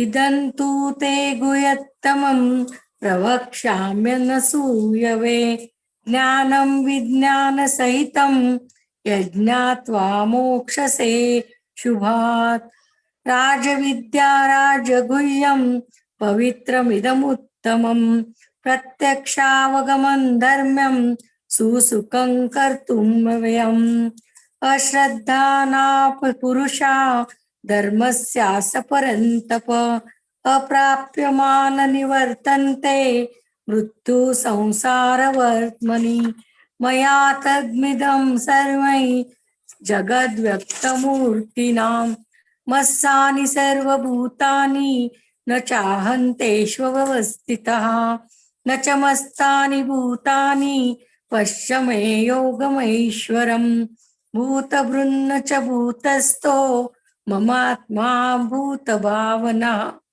यथाकाशस्थितो नित्यं वायुः सर्वत्र गोमः तथा सर्वाणि भूतानि मस्तानित्युपधारय सर्वभूतानि कौन्तेय प्रकृतिं यान्ति मामिकाम् कल्पक्षये पुनस्तानि कल्पादौ विसृजाम्यहम् प्रकृतिं स्वामवष्टभ्य विसृजामि पुनः पुनः भूतग्राममिमं कृष्णन् अवश्यं प्रकृतेर्वशात् न च मानतानि कर्माणि निबन्धन्ति धनञ्जय उदासीनम् असक्तन्तेषु कर्मसु मया दक्षेण प्रकृतिः सूयते सचराचरम् हेतुनानेन कौन्तेय जगद्विपरिवर्तते अवजानन्ति मां मूढा मानुषिन्तानुमाश्रितम् परं भावमजानन्तो मम भूतमहेश्वरम् मोघाशामोघकर्माणो मोघज्ञानाविचेतसः राक्षसीमासुरीं चैव प्रकृतिं मोहिनीं श्रिताः महात्मानस्तु मां पार्थ दैवीं प्रकृतिमाश्रिताः भजन्तन्यमनसो ज्ञात्वा भूतादिमव्ययम् सततं कीर्तयन्तो मां यतन्तश्च दृढव्रताः नमस्यन्तश्च मां भक्त्या नित्ययुक्ता उपासते ज्ञानयज्ञेन चाप्यन्ये यजन्तो मामुपासते एकत्वेन पृथक्त्वेन बहुधा विश्वतो मुखम् अहं कर्तुर्वहं यज्ञस्वदाहमहौषधम् मन्त्रोऽहममे वाज्यम् अहम् अग्निरहमृतम् पिताहमस्य जगतो माता दाता पितामहा वैद्यं पवित्रमोङ्कार कृष्णास्म यजुरेव च गतिर्भर्ता प्रभुः साक्षी निवासशरणं सुहृत् प्रभव प्रलयस्थानं निधानं बीजमव्ययम् तपाम्यहं वर्षन् निगृणान्यसृजामि च अमृतं चैव मृत्युश्च सदा सच्चामहम् अर्जुन त्रैविध्यमाम सोम पापपूत पापा ऐज्ञैरिष्ट्वा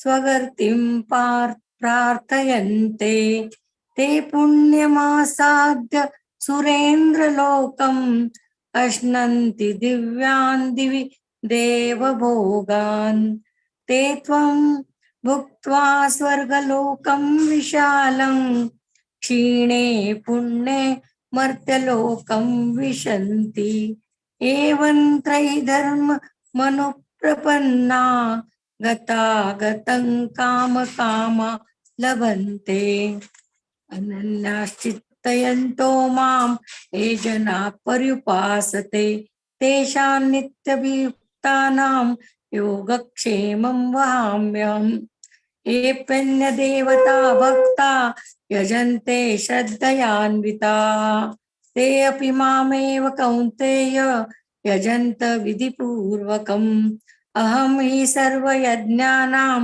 भोक्ताश्च प्रभुरेव च न तु मामभिजानन्ति तत्त्वेनाश्च वन्ति ते यान्ति देवव्रता देवान् पितॄन्यान्ति पितृव्रताः भूतानि यान्ति भूतेज्या यान्ति मद्याजिनोऽपि माम् पत्रं पुष्पं फलं तोयं यो मे भक्त्या प्रयच्छति तदहं भक्त्युपुरत् अश्नामि प्रयतात्मनः यत्करोषि यत् स्नासि यज्जुषि ददासि यत् तत्पश्यसि कौन्तेय तत्कुरुष्व मदर्पणम् शुभाशुभफलैरेवं मोक्षसे कर्मबन्धनैः संन्यासयोगयुक्तात्मा विमुक्तो मामुपैष्यसि समोऽहं सर्वभूतेषु न मे द्वेषोऽस्ति न प्रियः ये भजन्ति तु मां भक्त्या मयि ते तेषु चाप्यहम् अपि चेदुराचारो भजते मामनन्यभाक् साधुरेव च मन्तव्यः समग्रव्यवसितो हि सः क्षिप्रं भवति धर्मात्मा शश्वच्छान्तिं निगच्छति कौन्तेय प्रतिजानीहि न मे भक्त प्रणश्यति माम हि पार्थ व्यप्राश्रित्य एपिषु पापयोनः स्त्रियो वैश्यास्तथा शूद्रास् ते अपि यान्ति परां गतिम् किं पुनर्ब्राह्मणा पुण्या भक्ता राजस्वयस्तथा अनित्यं सुखं लोकम् इमं प्राप्य भजस्व माम् मन्मना भव मद्भक्तो मध्याजी मां नमस्कुरु मां वैश्यसि युक्तैव आत्मानं मत्परायणः ओम तत्सदिति श्रीमद्भगवद्गीतासु उपनिषत्सु ब्रह्म विद्यायां योगशास्त्रे श्री कृष्ण अर्जुन संवाद राज विद्या राजगुह्यो नाम नवमोऽध्यायः। हरे कृष्णा हरे कृष्ण हरे कृष्ण हरे राम हरे राम राम राम हरे हरे राम हरे राम राम राम हरे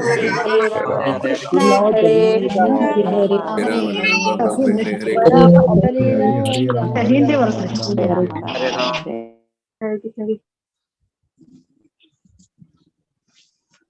Hare Krishna, Jai Shri Kannan Mataji. Can you please unmute? Hare Krishna. Jai Shri Kannan Mataji. Radhe Krishna Mataji, I'm audible? Yeah. Please Okay. go ahead. Om Shri Paramatmane Namaha. Srimad Bhagavad Gita अथ दशमोऽध्यायः विबोधियोगः श्री भगवानुवाच भूय एव महाबाहो शृणु मे परमं वचः यत्तेकं प्रियमाणाय वक्ष्यामि हितकाम्यया न मे विदुषुः सुरगणाः प्रभवं नाम गर्षयः अहम् आदिर्हि देवानां महर्षीणां च सर्वशः यो माम् अजम् अनादिं च वेति लोकमहेश्वरम् असम्मूढः च मर्त्येषु सर्वपापैः प्रमुच्यते बुद्धिर्ज्ञानम् असम्मोहः समासत्यं तमः समः सुखं दुःखं भवो भावो भयं च भयं एव च अहिंसा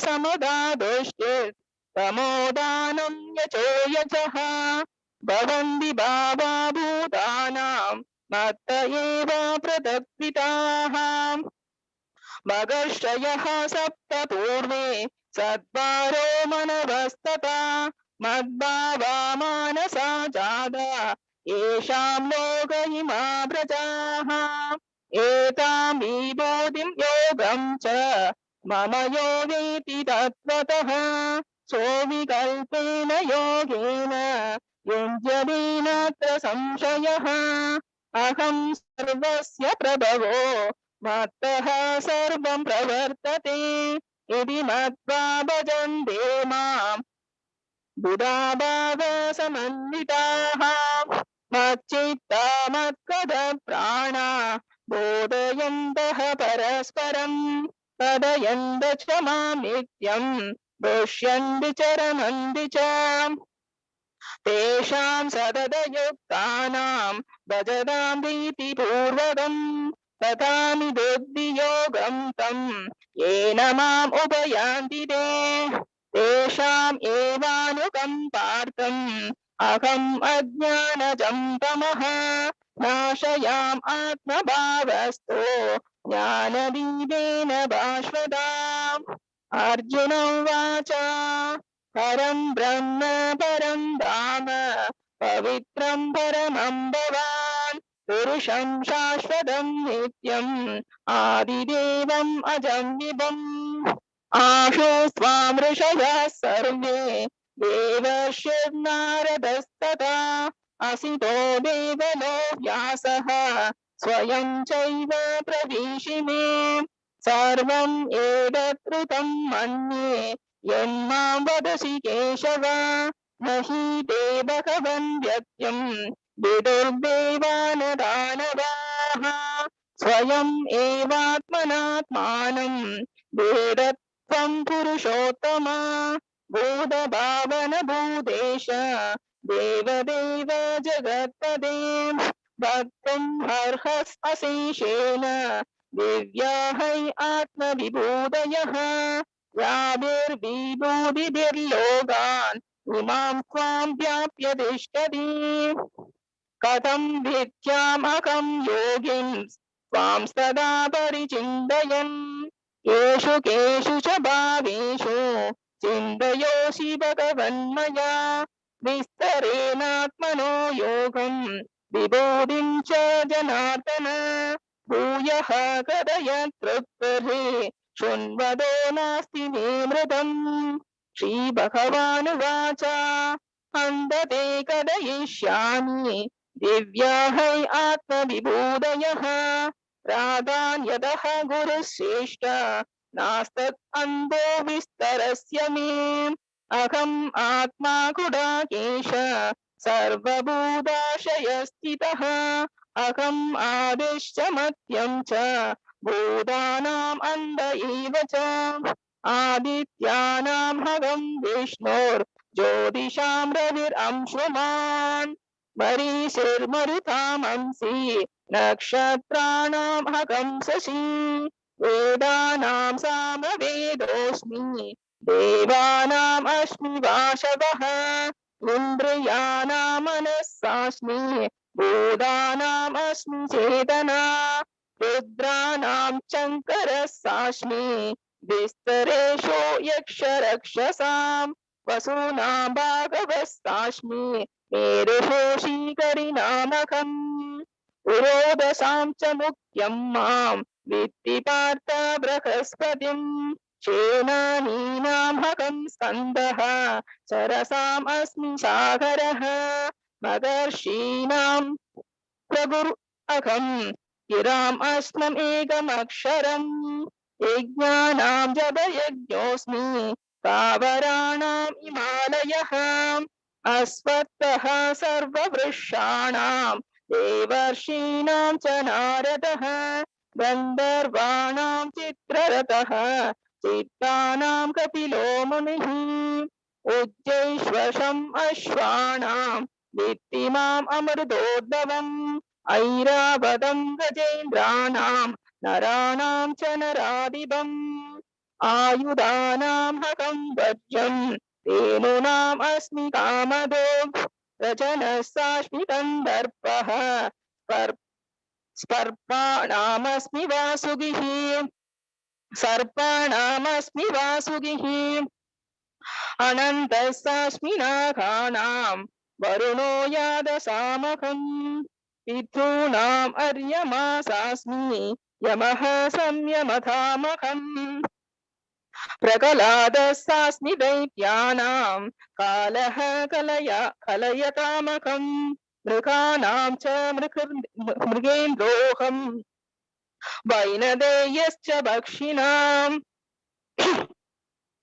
भवनः भवतामस्मि रामः शस्त्रप्रधामकम् जषाणामकरस्सास्मि षोडशाम् अस्मि जाह्नवी सर्गाणाम् आदिरन्धश्च मध्यं सैवाहमर्जुन अध्यात्मविद्या विद्यानां पादः प्रतपतामकम् अक्षराणाम् अकारोऽस्मि बन्ध्वः समाशिकर्षय च अहम् एवाक्षय कालो तथागम् विश्वतो मुखः मृत्युः सर्व अरशागम् उद्भवश्च भविष्यताम् कीर्तिः शीर्वाक्ष नारीणां स्मृतिर्मेधा श्रुतिः च माम् बृहत्साम तदा साम्नां गायत्री छन्दसामकम् माषाणामार्गशीर्षोऽहम् ऋतूनां कुसुमाकरः यूनं चलयतामस्मि तेजस्तेजस्विनाम्यकम् जयोऽस्मि व्यवसायोऽस्मि सत्त्वं सत्त्ववतामकम् ऋषीणां वासुदेवोऽस्मि पाण्डवानां धनञ्जयः मुनीनाम् अप्यहगं व्यासः कवीनाम् उशना कविः दण्डो दमयतामस्मि नीतिरस्मि जिगीषदां मौनं जैवास्मि गुह्यानां ज्ञानं ज्ञानवदामकम् यच्छाभि सर्वभूतानां बीजं तत् अहम् अर्जुन न तत् अस्ति विना यस्यान् मया भूतं चराचरम् नान्दोऽस्ति मम दिव्यानां विभूतीनां परन्तप एष दूते शतः प्रोक्तो विभूतेर्विस्तरो मया यद्यद्विभूतिमत्सत्त्वं श्रीमत्पूजितम् एव वा तत्तत् एवावगच्छत्वं मम तेजोस्म सम्भवम् अथवा बहुनैतेन किं जानेन जातवार्जुन तिष्ठत्याहम् इदं कृष्णम् एकांशेन स्थितो जगत् ॐ तत्सत् इति श्रीमद्भगवद्गीतासु उपनिषत्सु ब्रह्मविद्यायां योगशास्त्रे श्रीकृष्णार्जुन संवादे विभूतियोगो नाम दशमोऽध्यायः। हरे कृष्ण। हरे हरे कृष्ण हरे कृष्ण हरे हरे कृष्ण हरे हरे हरे राम हरे राम हरे राम हरे हरे कृष्ण हरे राम हरे हरे राम राम हरे हरे हरे कृष्ण।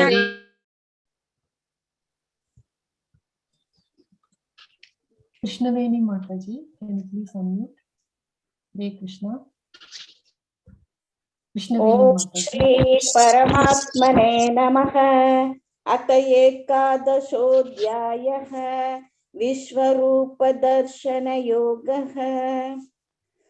अर्जुन उवाच मदनुग्रहाय परमं गुह्यमध्यात्मसंहितं यत्वक्योक्तं वचस्तेन मोहोऽयं विगतो मम भवाव्ययौ हि भूतानां श्रुतौ विस्तरशो मया त्वत्तः कमलपत्राक्ष माहात्म्यम् अपि चाव्ययम् एवमेतत् तत्त्वम् आत्मानं परमेश्वर द्रष्टुमिच्छामि ते रूपम् ऐश्वरं पुरुषोत्तम मन्यसे यदि तच्छक्यं मया द्रष्टुमिति प्रभो योगेश्वर ततो मे त्वं दर्शयात्मानमव्ययम्। श्रीभगवानुवाच पश्य मे पार्थरूपाणि शतशोतसहस्रशः नानाविधानि दिव्यानि नानावर्णाकृतीनि च पश्यादित्यान् वसून् रुद्रान् अश्विनौ मरुतस्तथा बहून्य दृष्टपूर्वाणि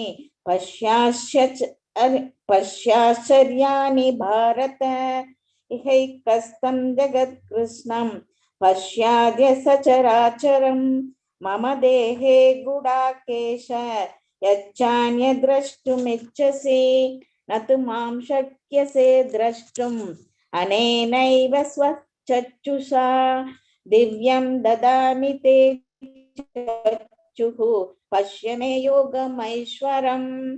संजय उवाच एवमुक्त्वा ततो राजन् महायोगेश्वरो हरिः दर्शयामास पार्थाय परमं रूपमैश्वरम् अनेकवक्त्रनयनम् अनेकाद्भुतदर्शनम् अनेकदिव्याभरणम् दिव्यानेकोद्यतायुधम् दिव्यमाल्याम्बरधरम् दिव्यगन्धानुलेपनम् सर्वाश्चर्यमयं देवम् अनन्तं विश्वतोमुखम् दिवि सूर्यसहस्रस्य भवेद्युगपदुत्थिता यदि भासदृशी सा स्यात् भासस्तस्य महात्मनः तत्रैकस्तं जगत्कृत्स्नं प्रविभक्तमनो मनेकदा अपश्यद्येव देवस्य शरीरपाण्डवस्तथा ततः स विस्मयाविष्टः पृष्ठरोमा धनञ्जयः प्रणम्य शिरसा देवं कृताञ्जलिरभाषत। अर्जुन उवाच पश्यामि देवांस्तव देवदेहे सर्वांस्तथा भूतविशेषसङ्गान् ब्रह्मानमीशं कमलासनस्थं ऋषीं च सर्वानुरगांश्च दिव्यान् अनेकबाहूदरवक्त्रनेत्रं पश्यामि त्वां सर्वतोऽनन्तरूपम् नान्तं न मध्यं न पुनस्तवादिं पश्यामि विश्वेश्वर विश्वरूप किरीटिनं गदिनं चक्रिणं च तेजोराशिं सर्वतो Hare दीप्तिमन्तम्. Krishna Mataji, you are not audible. Can you please there's some network problem? Can you please speak little louder? Okay, ma. You can read from 16. Okay, ma.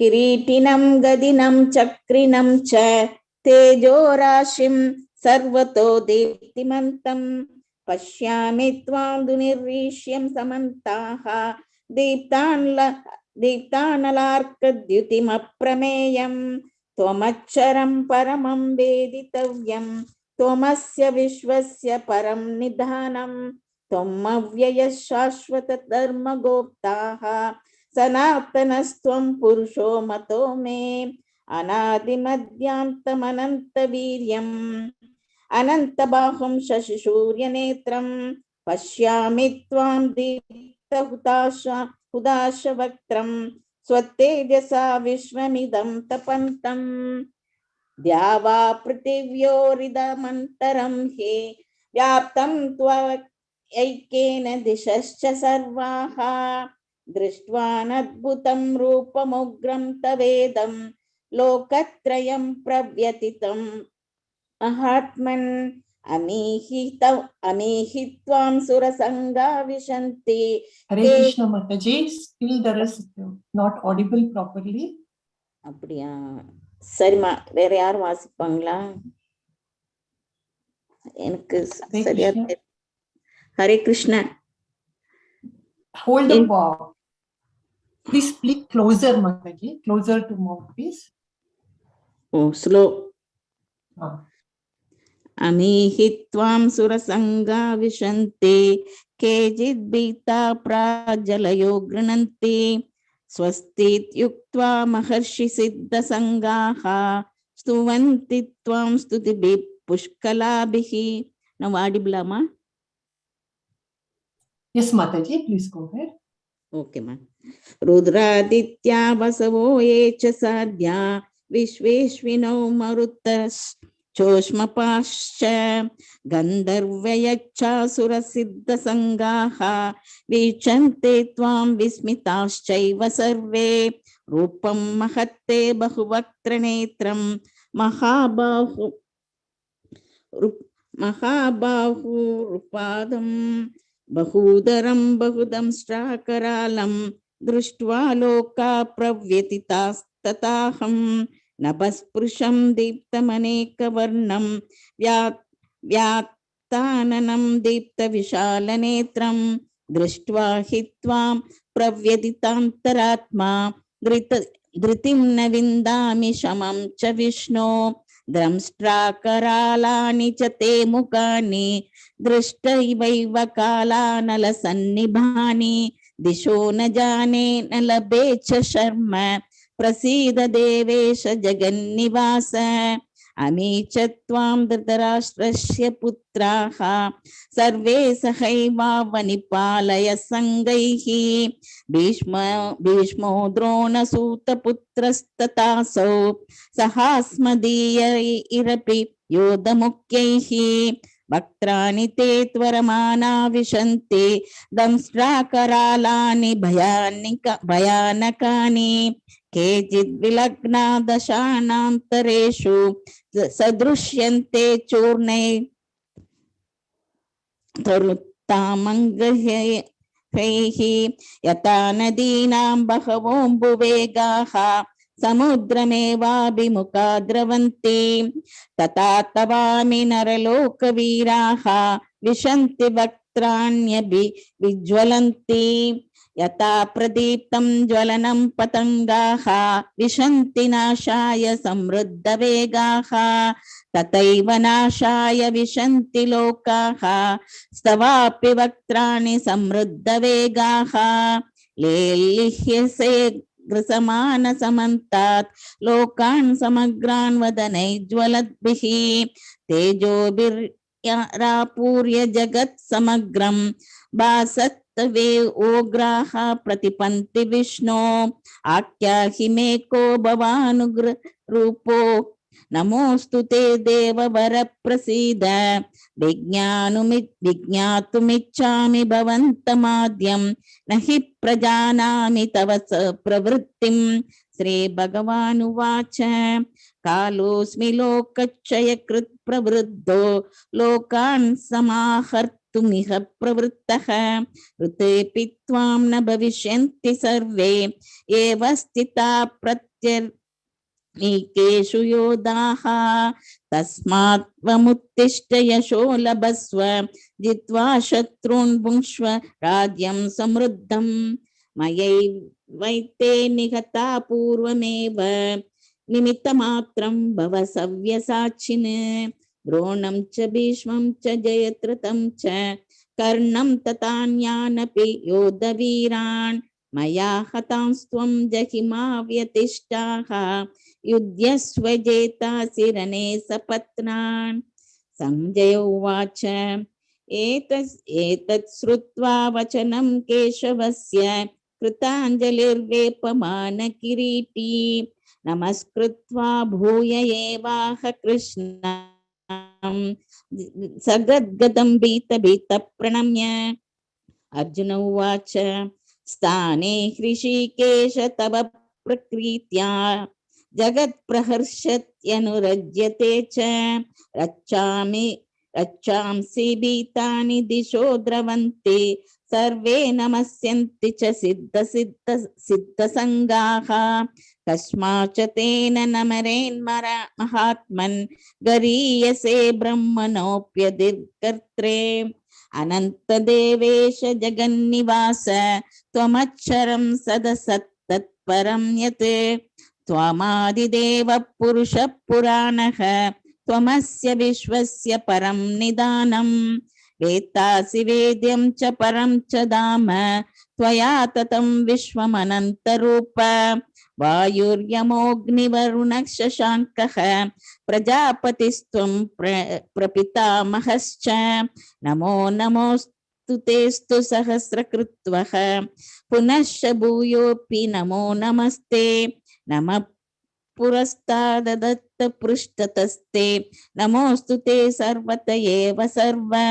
अनन्तवीर्यमित विक्रमस्त्वं सर्वं समाप्नोषि ततोऽसि सर्वः सकेति मत्वा प्रसवं यदुक्तं हे कृष्ण हे यादव हे सकेति अजानता महिमानं तवेदं मया प्रमादात् प्रणयेन वापि यच्छावहसात्तमसात् सत्कृतोऽसि विहारशय्यासन भोजनेषु एको तवाप्यच्युत तत्समक्षं तच्चामये त्वामहमप्रमेयं पितासि लोकेस्य चराचरस्य त्वमस्य पूजश्च गुरुर्गरीयान् न त्वत्समोऽस्यभ्यधिकः कृष्णोऽन्योः योकत्रेऽप्य प्रतिमप्रभाव तस्मात् प्रणम्य प्रणिधाय कायं प्रसादये त्वाम् अमीशमीड्यं पितेव पुत्रस्य सखेव सख्युः प्रियप्रियार्हसि देव सोढुम् अदृष्टपूर्वं हृषितोऽस्मि दृष्ट्वा भयेन च प्रव्यतितं मनो मे तदेव मे दर्शय देवरूपं प्रसीद देवेश जगन्निवास किरीटिनं गतिनं चक्रहस्तम् इच्छामि त्वां द्रष्टुमहं तथैव तेनैव रूपेण चतुर्भुजेन सहस्रभागो भव विश्वमूर्ते श्रीभगवानुवाच मया प्रसन्नेन तवार्जुनेदं रूपं परं दर्शितमात्मयोगात् तेजोमयं विश्वमनन्तमाद्यं यन्मे त्वदन्येन न दृष्टपूर्वं न वेदयज्ञाध्ययनैर्न दानैः न च क्रियाभिर्न तपोभिरुग्रैः एवं रूप शक्याहं निर्लोके द्रष्टुं त्वद्येन कुरुवि प्रवीर माते व्यथा मा च विमूढभावो दृष्ट्वा रूपं घोरमेदृङ्ममेदम् व्यपेतभिप्रीतमना पुनस्त्वं तदेव मे रूपमिदं प्रपश्य। संजय उवाच इत्यार्जुनं वासुदेवस्ततोक्त्वा स्वकं रूपं दर्शयामास भूयः आश्वासयामास च भीतमेनं भूत्वा पुनः सौम्य पुनर्हात्मा।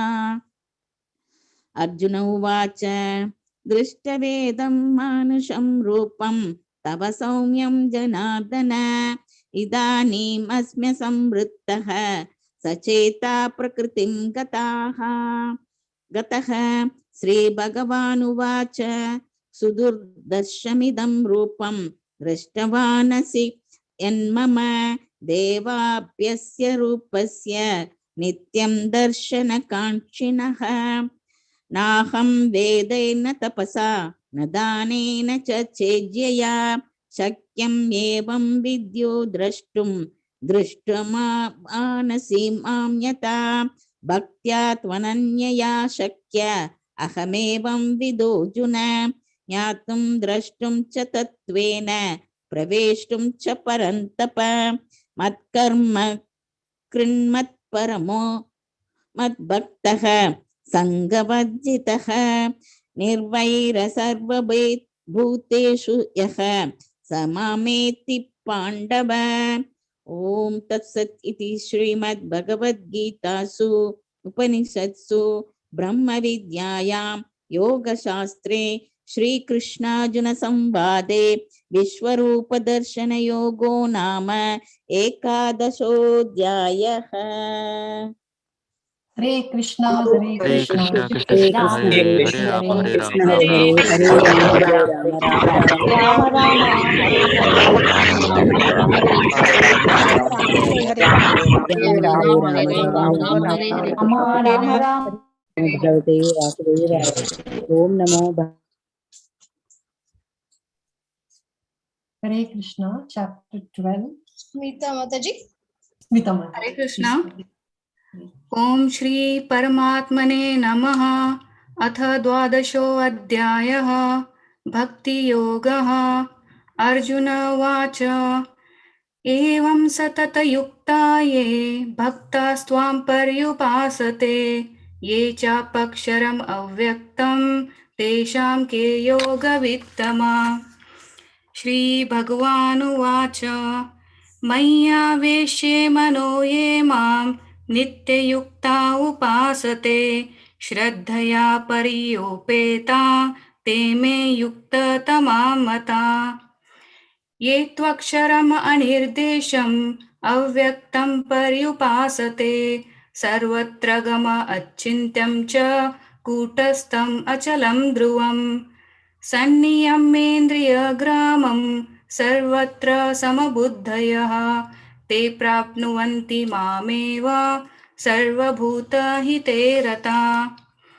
क्लेशो अधिकरस्तेषाम् अव्यक्ता च सक्तचेतसाम् अव्यक्ता हि गतिर्दुःखं देहवद्भिरवाप्यते। ये तु सर्वाणि कर्माणि मयि सन्न्यस्य मत्परः अनन्येनैव योगेन मां ध्यायन्त उपासते तेषाम् अहं समुद्धर्ता मृत्युसंसारसागरात् भवामि न चिरात् पार्थ मय्यावेशितचेतसाम्। मय्येव मन आध्यस्त्व मयि बुद्धिं निवेशय निवशिष्यसि मय्येव अथ ऊर्ध्वं न संशयः। अथ चित्तं समाधातुं न शक्नोषि मयि स्थिरम् अभ्यासयोगेन ततो मामिच्छाप्नु धनञ्जय। अभ्यासे अप्यसमर्थोऽसि मत्कर्म परमो भव मदर्थम् अपि कर्माणि कुर्वन् सिद्धिमवाप्स्यसि। अथैदैदप्यशक्तोऽसि कर्तुं मध्योगमाश्रित सर्वकर्मफलत्यागं तत कुरु यतात्मवान्। श्रेयो हि ज्ञानमभ्यासात् ज्ञानाध्यानं विशिष्यते ध्यानात् त्यागाच्चन्तेरनन्तरम्। अद्वेष्टा सर्वभूतानां मैत्र्य करुणा एव च निर्ममो निरहङ्कारः समदुःख सुखक्षमी। सन्तुष्टः सततं योगी यतात्मा दृढनिश्चयः मय्यर्पित मनोबुद्धिर्यो मद्भक्तः स मे प्रियः। यस्मान्नो द्विजते लोको लोकान्नो द्विजते च यः हर्षमर्षभयोद्वेगैर्मुक्तो यः स च मे प्रियः। अनपेक्षा शुचिर्दक्ष उदासीनो गतव्यथ सर्वरम्भा परित्यागी यो मद्भक्तः स मे प्रियः। यो न रुष्यन्ति न द्वेष्टि न शोचति न काङ्क्षति शुभाशुभ परित्यागी भक्तिमान्ये स मे प्रियः। समशत्रौ च मित्रे च तथा मानापमानयो शीतोष्ण सुखदुःखेषु समसङ्ग विवर्जितः। तुल्यनिन्द्यास्तुतिर्मौनी सन्तुष्टो येन केनचित् अनिकेत स्थिरमतिर्भक्तिमान् मे प्रियो नरः। ये तु धर्मामृतम् इदं यथोक्तं पर्युपासते श्रद्धाना मत्परमा भक्तास्ते अति मे प्रियः। ॐ तत्सविति श्रीमद्भगवद्गीतासु उपनिषत्सु ब्रह्मविद्यायां योगशास्त्रे श्रीकृष्णार्जुनसंवादे भक्तियोग नाम 12 अध्यायः। हरे हरे कृष्ण हरे कृष्ण कृष्ण कृष्ण हरे हरे हरे राम राम राम हरे हरे हरे राम राम राम राम हरे हरे राम हरे हरे राम राम हरे हरे हरे राम राम राम हरे हरे हरे राम राम राम हरे हरे हरे राम हरे कृष्ण कृष्ण कृष्ण राम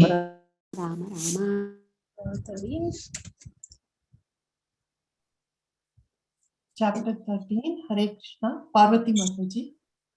ओम श्री परमात्मने नमः। अथ त्रयोदयोऽध्याय प्रकृति पुरुष विभाग योगम्। अर्जुन उवाच प्रकृतिं पुरुषं चैव क्षेत्रं क्षेत्रज्ञमेव च एतद्वेदितुमिच्छामि ज्ञानं ज्ञेयं च केशव। श्री भगवान उवाच इदं शरीरं कौन्तेय क्षेत्रम् इत्यभिधीयते एतद्यो वेत्तिदं प्राहुः क्षेत्रज्ञ इति तद्विदः। क्षेत्रज्ञं चापि मां विद्धि सर्वक्षेत्रेषु भारत क्षेत्रक्षेत्रज्ञयोर्ज्ञानं यत्तज्ज्ञानं मदं मम तल्क्षेत्रं यच्च यादृक्षा यद्विकारी यदश्च यल् सजयो यल् प्रभावश्च तत्समासेन मे शृणु। ऋषिभिर्बहुधा गीतं छन्दोभिर्विविधैः पृथक् ब्रह्मसूत्रपदैश्चैव हेतुमल्भिर्विनिश्चितैः। महाभूतान्यहङ्कारो बुद्धिरव्यक्तमेव च इन्द्रियाणि दशैकं च पञ्चचेन्द्रियगोचरः। इच्छा द्वेष सुखं दुःखं संखादच्छेदना धृतिः एतल्क्षेत्रं समासेन सविकारमुदाहृतम्। अमानित्वमदम्भित्वम् अहिंसा क्षान्तिरार्जवम् आचार्योपासनं शौचं धैर्यम् आत्मविनिग्रहः। इन्द्रियार्थेषु वैराग्यम् अनहङ्कार एव च जन्म मृत्यु जरा व्याधि दुःखदोषानुदर्शनम् असक्ति अनभिष्वङ्गः पुत्रदारगृहादिषु नित्यं च समचित्तत्वम् इष्टानिष्टोपपत्तिषु मयि चानन्ययोगेन भक्तिरव्यभिचारिणी विविक्तदेशसेवित्वम् अरदर्जन संसदि अध्यात्मज्ञान नित्यत्वम् തത്വജ്ഞാനാർത്ഥദർശനം ഏതജ്ഞാനമിതി പ്രോക്തം അജ്ഞാനം യതതോന്യഥാ ജ്ഞേയം യത്തൽ പ്രവക്ഷ്യാമി യജ്ഞാത്വാമൃതമശ്നുതേ അനാദിമൽ പരം ബ്രഹ്മ ന സത്തന്നാസദുച്യതേ സർവദാ പാണിപാദം തൽ സർവദോക്ഷി ശിരോമുഖം സർവദാ ശ്രുതിമല്ലോകേ സർവമാവൃത്യ തിഷ്ഠതി സർവേന്ദ്രിയ ഗുണാഭാസം സർവേന്ദ്രിയ വിവർജിതം അസക്തം സർവഭൃച്ചൈവ നിർഗുണം ഗുണഭോക്തൃ ച ബഹിരന്തശ്ച ഭൂതാനാം അചരം ചരമേവ ച സൂക്ഷ്മത്വാദത വിജ്ഞേയം ദൂരസ്ഥം ചാന്തികേ ച തദ് അവിഭക്തം ച ഭൂതേഷു വിഭക്തം ഇവ ച സ്ഥിതം ഭൂതഭർതൃ തൽജ്ഞേയം ഗ്രസിഷ്ണു പ്രഭവിഷ്ണു ച ജ്യോതിഷാമപി തജ്ജ്യോതി തമസാ പരമുച്യതേ ജ്ഞാനം ജ്ഞേയം ജ്ഞാനഗമ്യം ഹൃദി സർവസ്യ വിഷ്ടിതം ഇതി ക്ഷേത്രം തഥാ ജ്ഞാനം ജ്ഞേയം ചോക്തം സമാസദഃ മൽഭക്ത ഏതദിജ്ഞായ മൽഭാവായോപപദ്യതേ പ്രകൃതിം പുരുഷം ചൈവ വിദ്യനാദി ഉഭാവപി വികാരാംശ ഗുണാംശൈവ വിധി പ്രകൃതി സംഭവാൻ കാര്യകാരണകർത്തൃത്വേ ഹേതു പ്രകൃതിരുച്യതേ പുരുഷാസുഖ ദുഃഖാനാം ഭോക്തൃത്വേ ഹേതുരുച്യതേ പുരുഷാ പ്രകൃതിസ്ഥോ ഹി ഭുങ്ക്തേ പ്രകൃതിജാൻ ഗുണാൻ കാരണം ഗുണസംഗോസ്യ സദസദ്യോനി ജന്മസു ഉപദ്രഷ്ടാനുമന്താജ ഭർത്താ ഭോക്താ മഹേശ്വരഃ പരമാത്മേതി ചാപ്യുക്തോ ദേഹേസ്മിൻ പുരുഷാ പരഃ യ ഏവം വേത്തി പുരുഷം പ്രകൃതിം ച ഗുണൈഃ സഹ സർവഥാ വർത്തമാനോപി ന സാ ഭൂയോഭിജായതേ ധ്യാനേനാത്മനി പശ്യന്തി കേചിദാത്മാനമാത്മന അന്യേ സാംഖ്യേന യോഗേന കർമ്മയോഗേന ചാപരേ അന്യേ തേവമജാനന്ദാം ശ്രുത്യാന്യേഭ്യ ഉപാസതേ തേബി ചാതിതരന്ത്യേവ മൃത്യം ശ്രുതിപരായണഃ യാവൽ സംജായതേ കിഞ്ചിൽ സത്വം സ്ഥാവര ജംഗമം ക്ഷേത്രജ്ഞ സംയോഗ തദ്വിധി ഭരതർഷഭ സമം സർവേഷു ഭൂതേഷു തിഷ്ടന്തം പരമേശ്വരം വിനശ്യൽ സ്വവിനശ്യന്തം യാ പശ്യതി സാ പശ്യതി സമം പശ്യൻ ഹി സർവത്ര സമവസ്ഥിതമീശ്വരം ന ഹിനസ്ത്യന്യാത്മനാത്മാനം തതോ യാന്തി പരാം ഗതിം പ്രകൃത്യൈവ ച കർമാണി ക്രിയമാണാനി സർവശഃ യാ പശ്യതി തഥാത്മാനം അകർത്താരം സ പശ്യതി യഥാ ഭൂതകൃതഭാവം ഏകസ്തം അനുപശ്യതി തത ഏവ ച വിസ്താരം ബ്രഹ്മ സമ്പദ്യതേ തഥാ അനാദിത്വാ നിർഗുണത്വാൽ പരമാത്മായമവ്യയഃ ശരീരസ്ഥോപി കൗന്ദേയ ന കരോതി ന ലിപ്യതേ യഥാ സർവഗതം സൗഷ്മ്യം ആകാശം നോപലിപ്യതേ സർവത്രാവസ്ഥിതോ ദേഹേ തഥാത്മാനോപലിപ്യതേ യഥാ പ്രകാശയത്യേകഃ കൃത്സ്നം ലോകമിമം രവിഃ ക്ഷേത്രം ക്ഷേത്രീ തഥാ കൃത്സ്നം പ്രകാശയതി ഭാരത ക്ഷേത്രജ്ഞയോരേവം അന്തരം ജ്ഞാനചക്ഷുഷാ ഭൂതപ്രകൃതിമോക്ഷം ച യേ വിദുർയാന്തി തേ പരം. ഓം തൽസൽ ഇതി ശ്രീമദ് ഭഗവത്ഗീതാസുപനിഷത്സു ബ്രഹ്മവിദ്യായാം യോഗശാസ്ത്രേ ശ്രീകൃഷ്ണാർജുന സംവാദേ പ്രകൃതി പുരുഷ വിഭാഗയോഗോ നാമ ത്രയോദശോധ്യായഃ. ഹരേ കൃഷ്ണ ഹരേ കൃഷ്ണ കൃഷ്ണ കൃഷ്ണ കൃഷ്ണ കൃഷ്ണ ഹരേ ഹരേ കൃഷ്ണ ഹരേ കൃഷ്ണ ഹരേ ഹരേ രാമ ഹരേ രാമ രാമ ഹരേ ഹരേ രാമ ഹരേ രാമ രാമ ഹരേ ഹരേ രാമ ഹരേ രാമ ഹരേ രാമ കൃഷ്ണ ഹരേ Hare കൃഷ്ണ Krishna, ഹരേ Krishna കൃഷ്ണ Krishna, ഹരേ Hare Rama Hare, Rama Hare Rama Ram, Ram Ram, Hare Hare. Rama Rama, Rama Hare Rama Hare. ഹരേ ഹരേ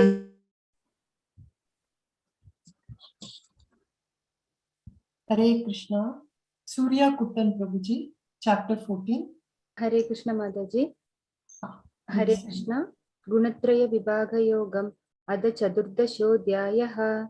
श्री भगवानुवाच परं भूय प्रवक्ष्यामि ज्ञानानां ज्ञानमुत्तमं यज्ञत्वा मुनय्या सर्वे परं सिद्धिमिदो गदा इदं ज्ञानमुपश्रित्य मम साधर्ममागदा सर्गेऽभिनोपजायन्ते प्रलयेन व्यदन्त च मम योनिर्महद्ब्रह्म तस्मिन् गर्भं ददाम्यहं सम्भवा सर्वभूतानां ततो भवति Bharata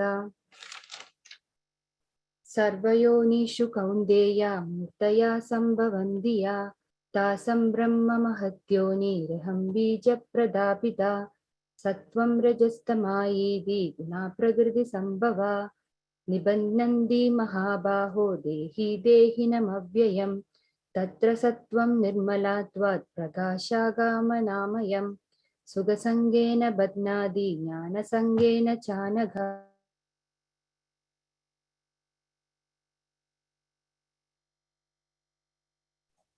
Hare Krishna, not audible, Mataji. What happened? Hare Krishna. Hare Krishna. Surya Kutan Mataji, are you there? Not able to hear. Hare Krishna. Surya Mataji.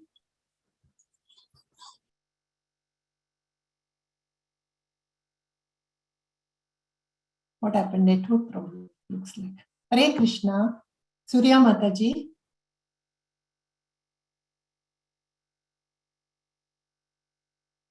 Yeah, Mataji, somehow it got muted and I'm not Surya able to Mataji, unmute. can you start from 14.6, please? Let me start from 6th, Mataji. Yeah, can you start from 14.6? You were not audible. Okay, Mataji, I'll start from 6th. Tatra sattvam nirmalatvat prakashagamanamyayam sugasangena badnadi jnanasangena chanaga rajoragatmagam viddhi trishna sanga samudbhavam tannibadnadi kaundeya karma sangena deninam tamastva jnananam viddhi mohanam sarvadehinam pramadalasya nidrabhi stani badnadi bharata Sattvam suge sanjayadi rajakarmani bharata jnanamavritya tutamaha pramade sanjayatyuda rajastama chabhibhuya sattvam bhavati bharata rajasattvam tamaschaiva tamasattvam rajastada sarvatvarishu dehasmin prakasha ubhajayade Jnanam yada tada vidya trivittam sattvamithyuda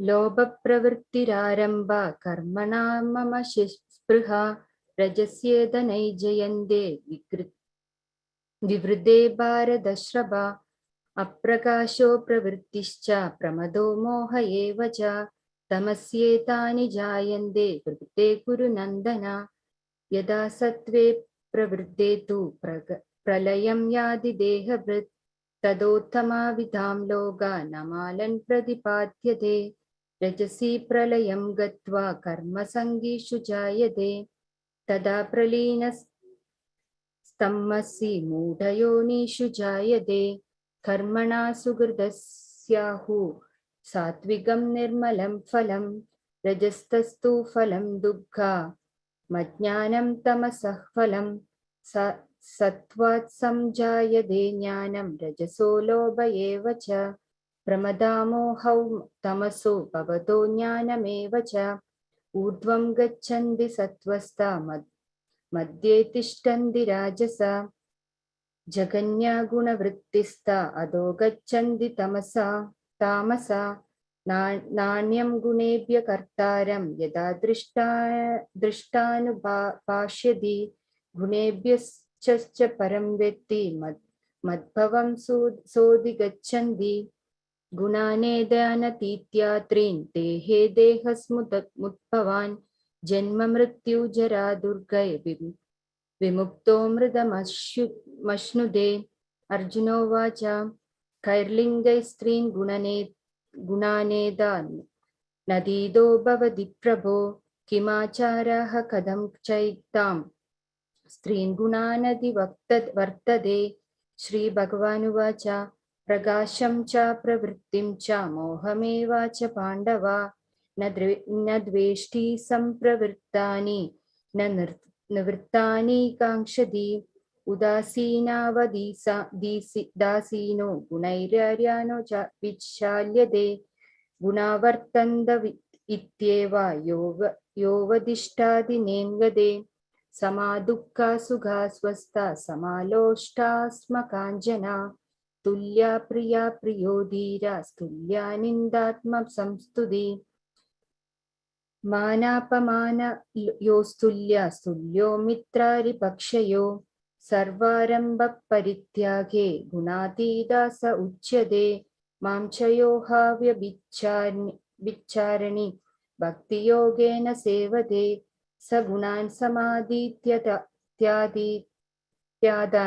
ब्रह्मभूयाय कल्पते ब्रह्मणो हि प्रतिष्ठाः ममृदास्य यस्य च शाश्वत्य च धर्मस्य सुखस्यैकान्तिकस्य च इति श्री महाभारत सदसह्यं संहितायां वयसख्यं भीष्म पर्वाणि श्रीमद्भागवद्गीतासु उपनिषत्सु ब्रह्मविद्यायां योगशास्त्रे श्रीकृष्णार्जुन संवादे गुणत्रय विभागयोगो नाम चतुर्दशोऽध्यायः। हरे कृष्ण हरे कृष्ण हरे कृष्ण हरे राम हरे हरे राम राम हरे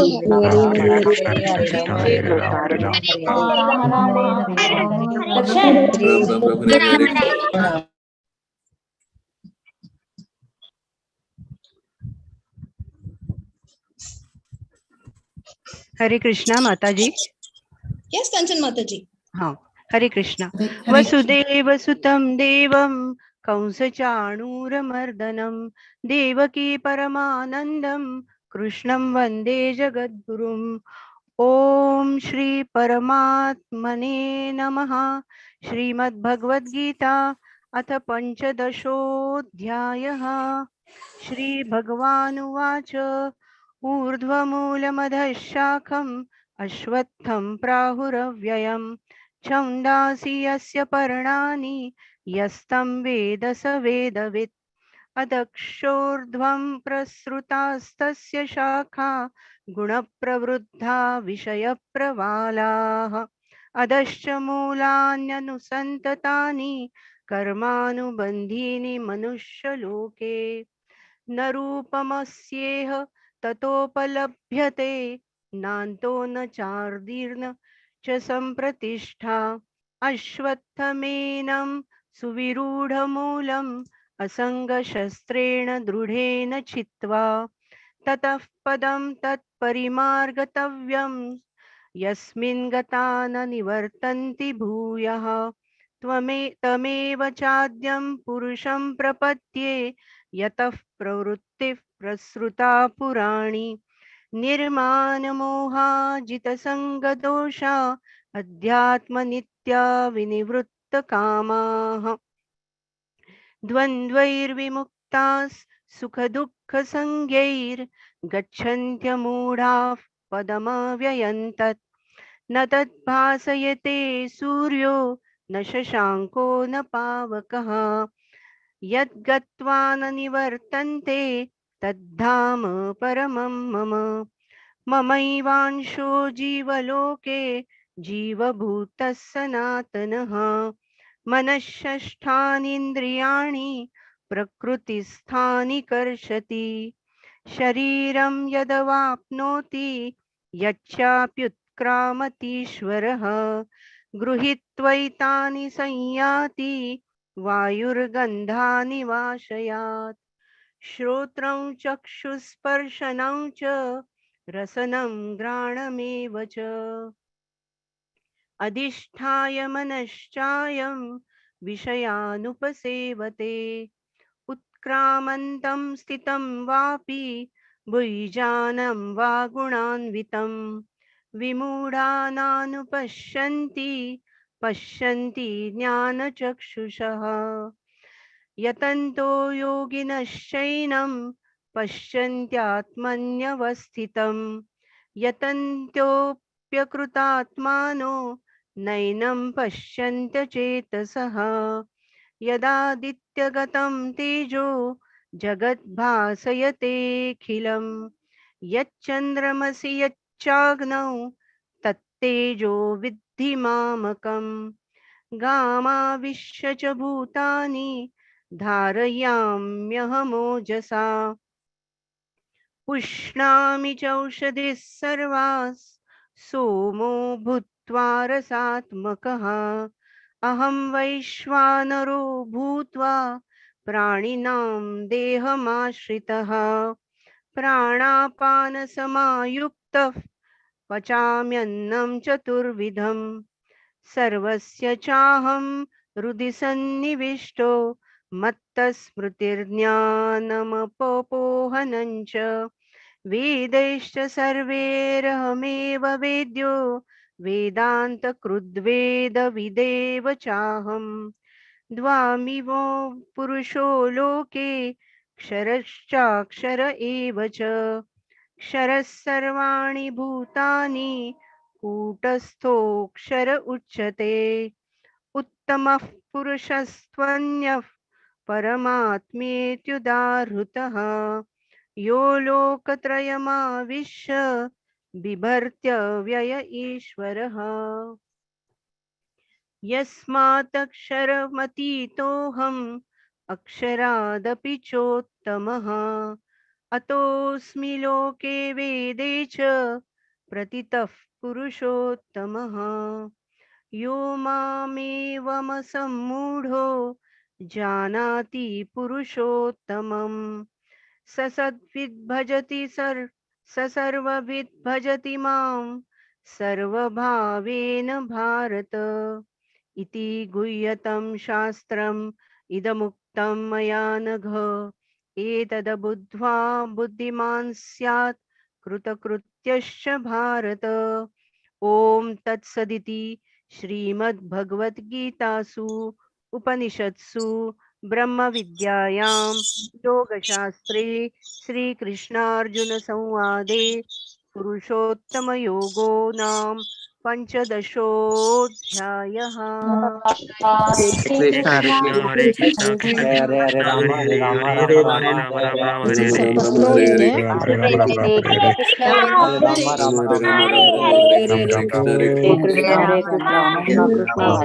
हरे हरे कृष्णा कृष्ण कृष्ण हरे हरे राम राम हरे हरे हरे राम राम राम। हरे कृष्णा। श्वेता माता जी। हाँ माता जी, प्लीज बिगिन चैप्टर 16।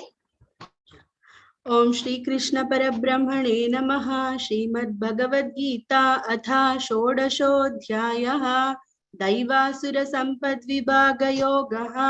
श्रीभगवानुवाच अभयं सत्त्वसंशुद्धिः ज्ञानयोगव्यवस्थितिः दानं दमश्च यज्ञश्च स्वाध्यायस्तप आर्जवम् अहिंसा सत्यमक्रोधः त्यागः शान्तिरपैशुनम् दया भूतेष्वलो लुप्त्वम् मार्दवम् ह्रीरचापलम् तेजः क्षमा धृतिः शौचम् अद्रोहो नातिमानिता भवन्ति सम्पदं दैवीम् अभिजातस्य भारत दम्भो दर्पोऽभिमानश्च क्रोधः पारुष्यमेव च अज्ञानं चाभिजातस्य पार्थ सम्पदमासुरीं दैवी सम्पद्विमोक्षाय निबन्धाय सुरीमता मा शुचः सम्पदं दैवीम्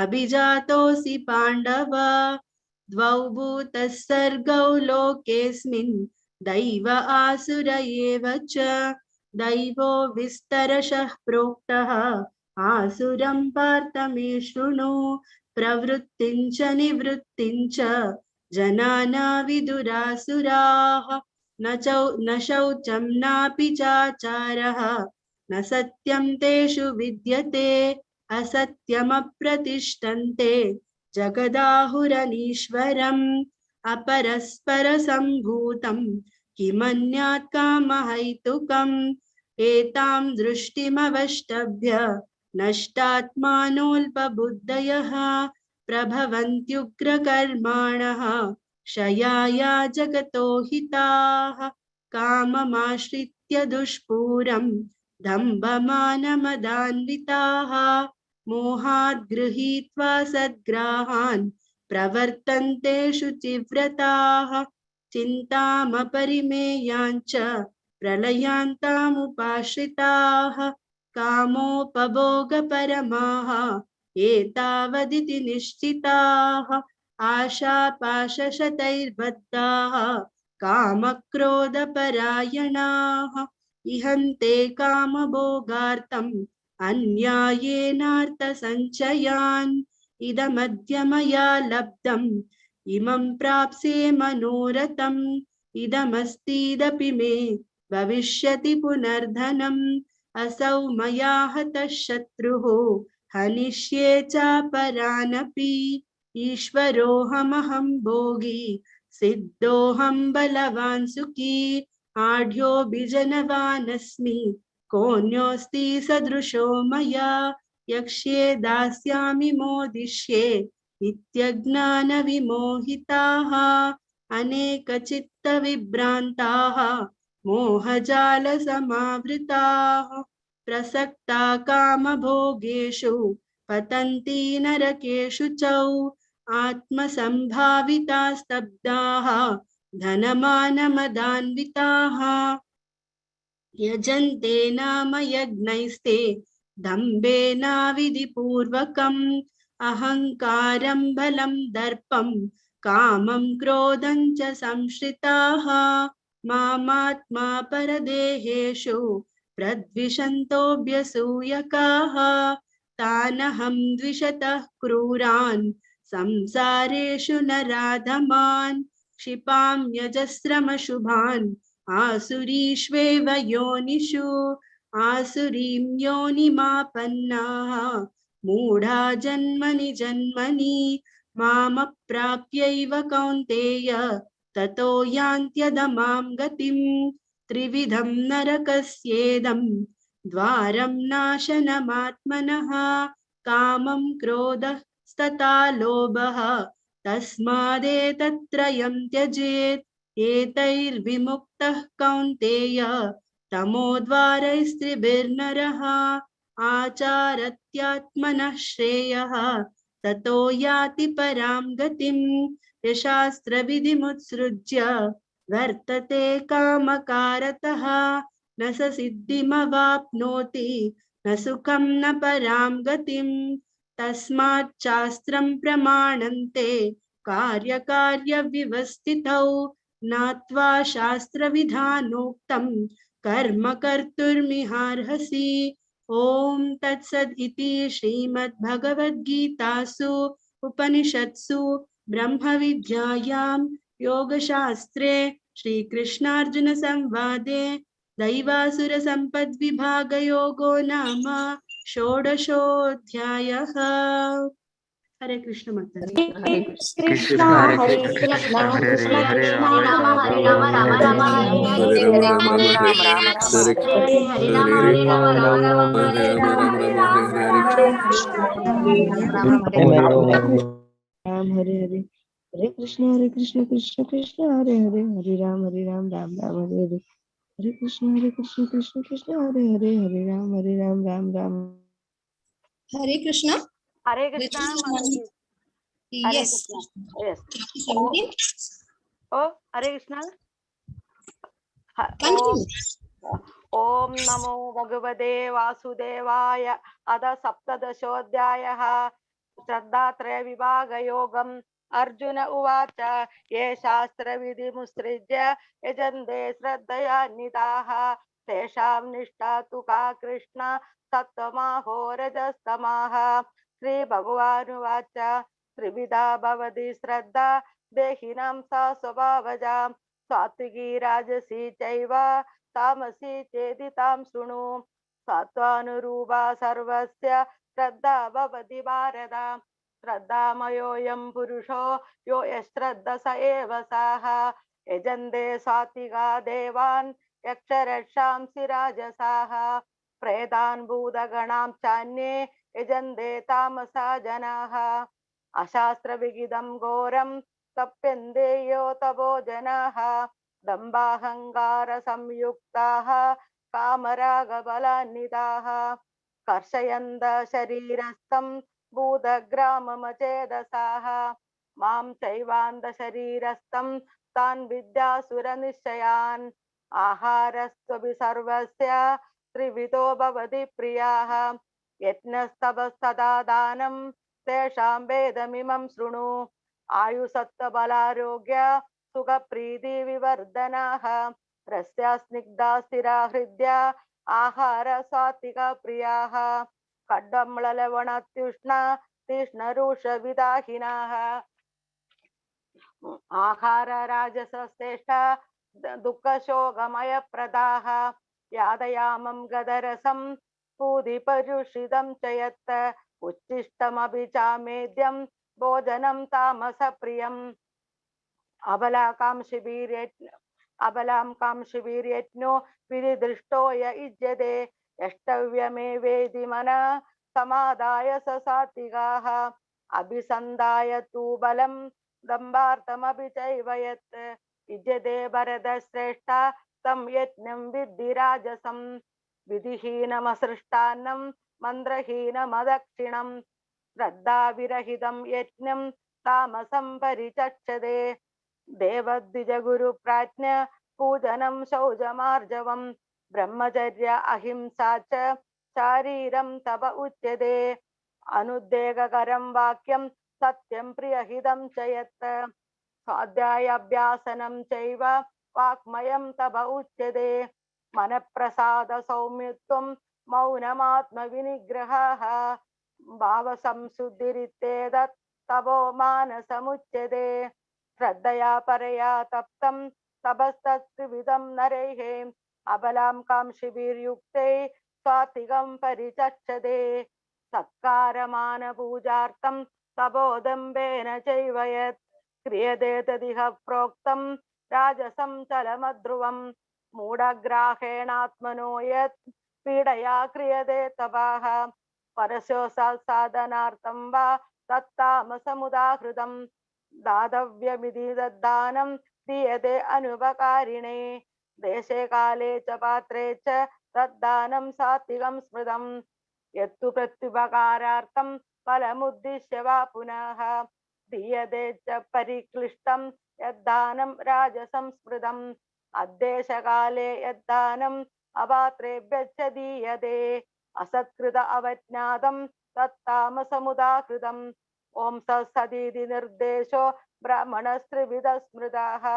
ब्राह्मणस्तेन वेदां च यज्ञाश्च विहिता पुरा तस्मादोमित्युदाहृत्य यज्ञदानतपक्रिया प्रवर्तन्ते विधानोक्ता सततं ब्रह्मवादिनां तदित्यनभिसन्धाय फलं यज्ञतपक्रिया दानक्रियाश्च विविधा क्रियते मोक्षकांक्षिभिः सद्भावे साधुभावे च सदित्येतत् प्रयुज्यते प्रशस्ते कर्मणि तथा सच्शब्दपार्थ उच्यते यज्ञे तपसि दाने च स्थिति सदीति चोच्यते कर्म चैव तदर्थीयं सदित्येवाभिधीयते अश्रद्धया हुतं दत्तं तपस्तप्तं कृतं च यत् असदित्युच्यते पार्थ न च तत्प्रच नो इह हरे कृष्ण ओम तस् इति श्रीमद्भगवद्गीतासु उपनिषत्सु ब्रह्म विद्याया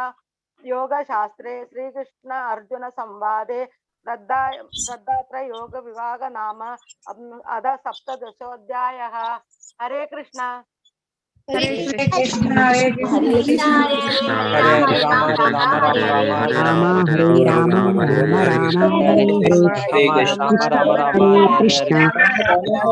हरे Krishna Krishna Hare Hare Hare Ram Ram Ram Hare Hare Hare Krishna Krishna Krishna Hare Hare Hare Ram Ram Hare Hare Hare Krishna Chapter 18. Could you please raise your hand?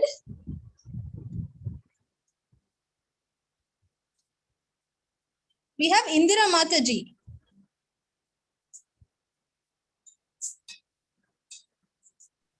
Hare Krishna, Indira Mataji, can you please raise your hand? 18th chapter. Indira Mataji, could you please unmute?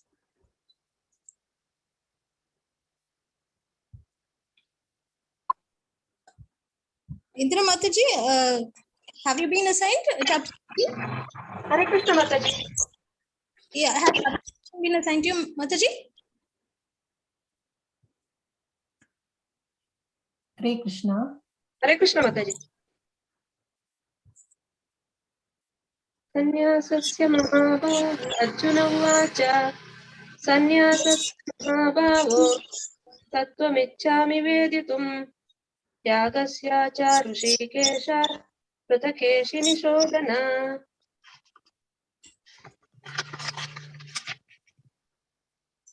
Shri Bhagavan uvacha Kamyanam karmanam Nyasam sannyasam kavayo vidu Sarva karma palatyagam Pravustagam vichakshana.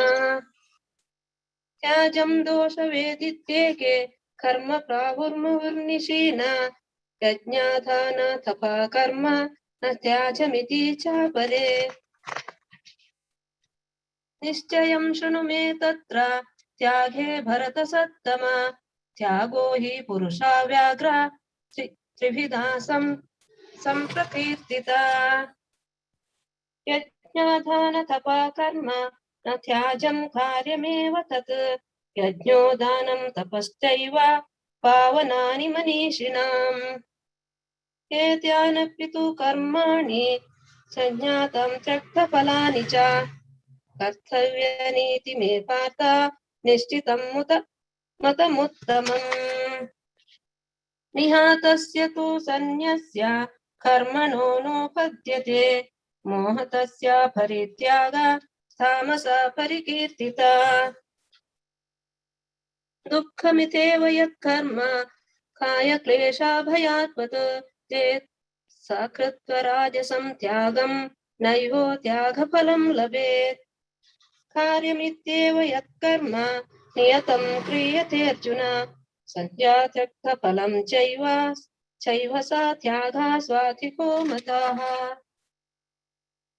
Na dveshen kushalam karma kushalena anusajjate tyagi satya samavishto medhavi chinna samshaya.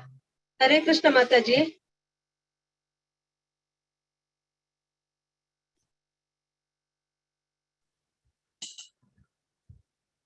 Hare Krishna, please read Mataji. Continue. Hare Krishna.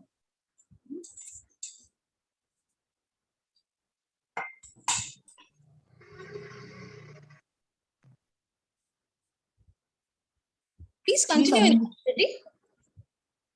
I think she's muted, Mataji.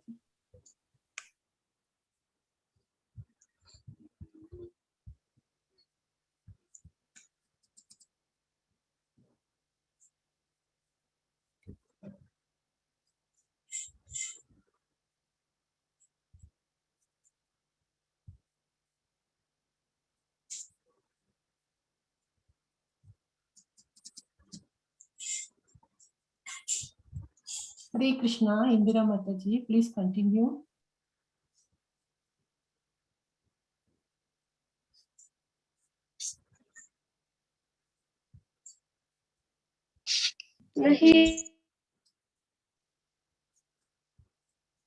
Please continue from 11, Mataji. You were not audible. Nahi dheha brata shakyam traktho karmanya sheshata yastu karma phala tyagi satyagitya bhidhiyate anishtamishtam mishram chat trividam karmanam phalam bhavatya tyaginam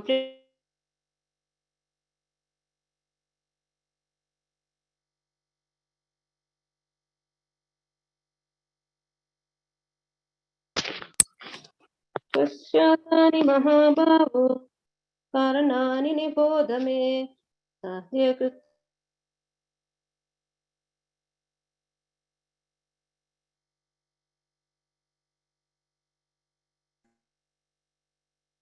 Hare Krishna, Mataji.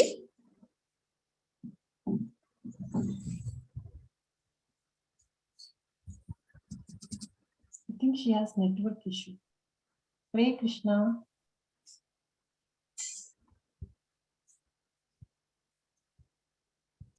Maybe you can ask Rajamma Mataji to continue. She anyway has to continue from 36.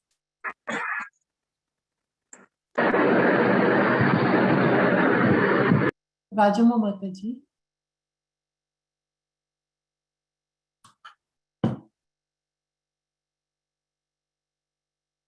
Can you please unmute Rajamma Mataji? Amrita Mataji, please. I think Indira Mataji has some network issue. Hare Krishna.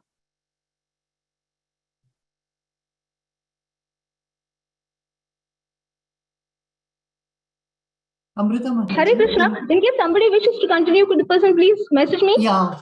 Rajamma Mataji, you can ask her to continue. Anyway, she was to continue from 36.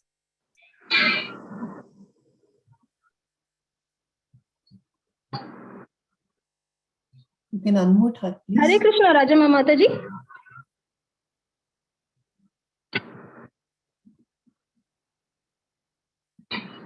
Rajamma Mataji. ಈಗ ಮಾಡ್ತೀನಿ. ಹದಿಮೂರರಿಂದ ಮಹಾಬಾಹೋ ಕಾರಣಾನಿ ನಿಬೋಧಮೆ. ಇಲ್ಲೇನಾ 12 ಹೋದ್ಲಾ? ಇಲ್ಲಿಂದನೇ ಓದ್ಬಿಡಿ ಮಾತಾಜಿ, ಅವ್ರದ್ದು cut ಆಗೋಯ್ತು. ಅನಿಷ್ಟಮಿಷ್ಟಂ ಮಿಶ್ರಂ ಚ ತ್ರಿವಿಧಂ ಕರ್ಮಣಃ ಫಲಂ ಭವತ್ಯತಾಗೀನಾಂ ಪ್ರೇತ್ಯ ನತು ಸನ್ಯಾಸಿನಾಂ ಕ್ವಚಿತ್ ಪಂಚೈತಾನಿ ಮಹಾಬಾಹೋ ಕಾರಣಾನಿ ನಿಬೋಧಮೆ. ಸಾಂಖ್ಯೆ ಕೃತಾಂತೆ ಪ್ರೋಕ್ತಾನಿ ಸಿದ್ಧಯೇ ಸರ್ವಕರ್ಮಣಾಂ ಅಧಿಷ್ಠಾನಂ ತಥಾ ಕರ್ತ ಕರಣಂ ಚ ಪೃಥಗ್ವಿಧಂ ವಿವಿಧಾಶ್ಚ ಪೃಥಕ್ ಚೇಷ್ಟಃ ದೈವಂ ಚೈವಾತ್ರ ಪಂಚಮಂ. ಶರೀರವಾಗ್ಮನೋಭಿಯರ್ಥ ಕರ್ಮ ಪ್ರಾರಭತೆ ನರಃ ನ್ಯಾಯಂ ವಾ ವಿಪರೀತಂ ವಾ ಪಂಚೈತೆ ತಸ್ಯ ಹೇತವಃ. ತತ್ರೈವಂ ಸತಿ ಕರ್ತಾರಂ ಆತ್ಮಾನಂ ಕೇವಲಂ ತು ಯಃ ಪಶ್ಯತ್ಯ ಕೃತ ಬುದ್ಧಿತ್ವಾತ್ ನಾಸಾ ಪಶ್ಯತಿ ದುರ್ಮತಿಃ. ಯಸ್ಯ ನಾಹಂಕೃತೋ ಬಾಹೋ ಬುದ್ಧಿರ್ಯಸ್ಯ ನ ಲಿಪ್ಯತೆ ಅತ್ವಾಪಿ ಸಾ ಇಮಾನ್ ಲೋಕಾನ್ ನಾಹಂತಿ ನ ನಿಬಧ್ಯತೆ. ಜ್ಞಾನಂ ಜ್ಞೇಯಂ ಪರಿಜ್ಞಾತ ತ್ರಿವಿಧಾ ಕರ್ಮ ಚೋದನ ಕರಣಂ ಕರ್ಮ ಕರ್ತೇತಿ ತ್ರಿವಿಧಃ ಕರ್ಮ ಸಂಗ್ರಹ. ನಿಯತಂ ಸಂಗರಹಿತಂ ಅರಾಗದ್ವೇಷತಃ ಕೃತಂ ಅಫಲ ಪ್ರೇಪ್ಸುನಾ ಕರ್ಮ ಯತ್ತತ್ ಸಾತ್ವಿಕಮುಚ್ಯತೆ. ಯತ್ತು ಕಾಮೇಪ್ಸುನಾ ಕರ್ಮ ಸಾಹಂಕಾರೇಣ ವಾ ಪುನಃ ಕ್ರಿಯತೆ ಬಹುಲಾಯಾಸಂ ತದ್ರಾಜಸಮುದಾವೃತಂ. ಅನುಬಂಧಂ ಕ್ಷಯಂ ಹಿಂಸಾಂ ಅನಪೇಕ್ಷ ಚ ಪೌರುಷಂ ಮೋಹಾದಾರಭ್ಯತೆ ಕರ್ಮ ಯತ್ತತ್ ತಾಮಸಮುಚ್ಯತೆ. ಮುಕ್ತ ಸಂಗೋ ನ ಹಂವಾದಿ ಧೃತ್ಯುತ್ಸಾಹಸಮನ್ವಿತಃ ಸಿದ್ಧ್ಯಾ ಸಿದ್ಧ್ಯೋ ನಿರ್ವಿಕಾರಃ ಕರ್ತಾ ಸಾತ್ವಿಕ ಉಚ್ಯತೆ. ರಾಗಿ ಕರ್ಮ ಫಲ ಪ್ರೇಪ್ಸುಃ ಲುಬ್ಧೋ ಹಿಂಸಾತ್ಮಕೋ ಶುಚಿಃ ಹರ್ಷ ಶೋಕಾನ್ವಿತಃ ಕರ್ತಾ ರಾಜಸಃ ಪರಿಕೀರ್ತಿತಃ. ಅಯುಕ್ತಃ ಪ್ರಾಕೃತಃ ಶಬ್ದಃ ಶಟೋ ನೈಕೃತಿಕೋ ಲಸಃ ವಿಷಾದಿ ದೀರ್ಘಸೂತ್ರೀ ಚ ಕರ್ತಾ ತಾಮಸ ಉಚ್ಯತೆ. ಬುದ್ಧೇರ್ಭೇದಂ ಋತೇಶ್ಚೈವ ಗುಣತಸ್ತ್ರಿವಿಧಂ ಶೃಣು ಪ್ರೋಚ್ಯಮಾನಮಶೇಷೇಣ ಪೃಥಕ್ತ್ವೇನ ಧನುಂಜಯ. ಪ್ರವೃತ್ತಿಂ ಚ ನಿವೃತ್ತಿಂ ಚ ಕಾರ್ಯಾಕಾರ್ಯೇ ಭಯಾಭಯೇ ಬಂಧಂ ಮೋಕ್ಷಂ ಚ ಯಾವೇತ್ತಿ ಬುದ್ಧಿಃ ಸಾ ಪಾರ್ಥ ಸಾತ್ವಿಕಿ. ಯಯಾ ಧರ್ಮಮಧರ್ಮಂ ಚ ಕಾರ್ಯಂ ಚ ಕಾರ್ಯಮೇವ ಚ ಅಯತಾವತ್ ಪ್ರಜಾನಾತಿ ಬುದ್ಧಿಃ ಸಾ ಪಾರ್ಥ ರಾಜಸಿ.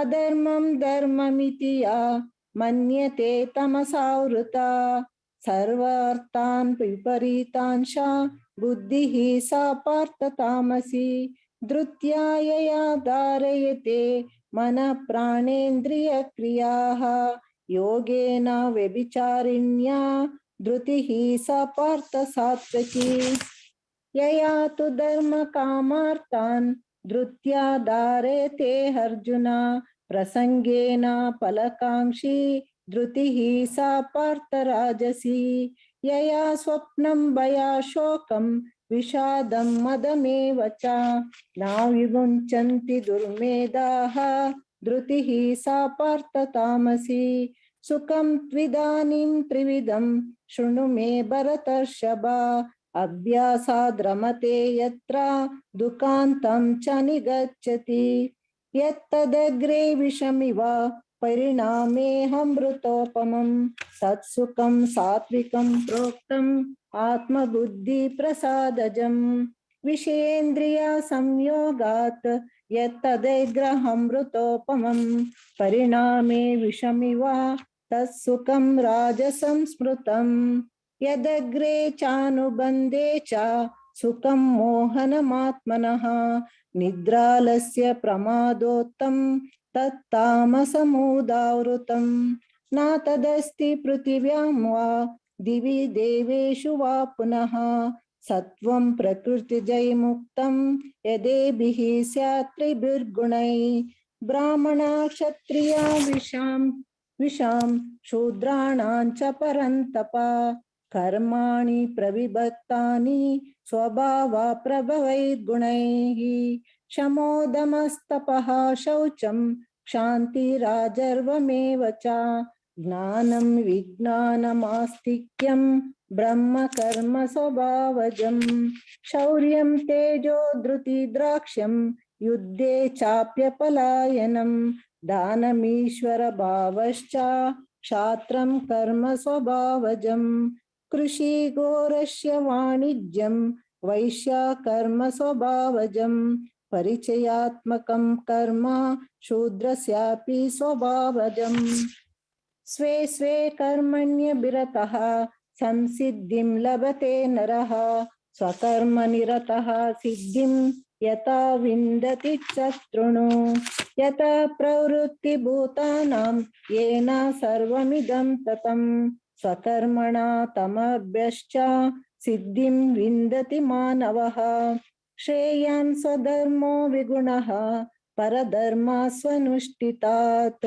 स्वभावनियतं कर्म कुर्वन्नाप्नोति किल्बिषम् सहजं कर्म कौन्तेय सदोषमपि न त्यजेत् सर्वारम्भ हि दोषेण धूमेनाग्निरवावृतः असक्त बुद्धिः सर्वत्र जितात्मा विगतस्पृहा नैष्कर्म्य सिद्धिं परमां संन्यासेनाधिगच्छति सिद्धिं प्राप्तो यथा ब्रह्म तथा आप्नोति निबोध मे समासेनैव कौन्तेय निष्ठा ज्ञानस्य या परा बुद्ध्या विशुद्धया युक्तो धृत्यात्मनं नियम्य च शब्दादीन् विषयान् त्यक्त्वा रागाद्वेषौदस्य च विवक्तसेवी लघ्वाशी यत्वा कायमानसः ध्यानयोग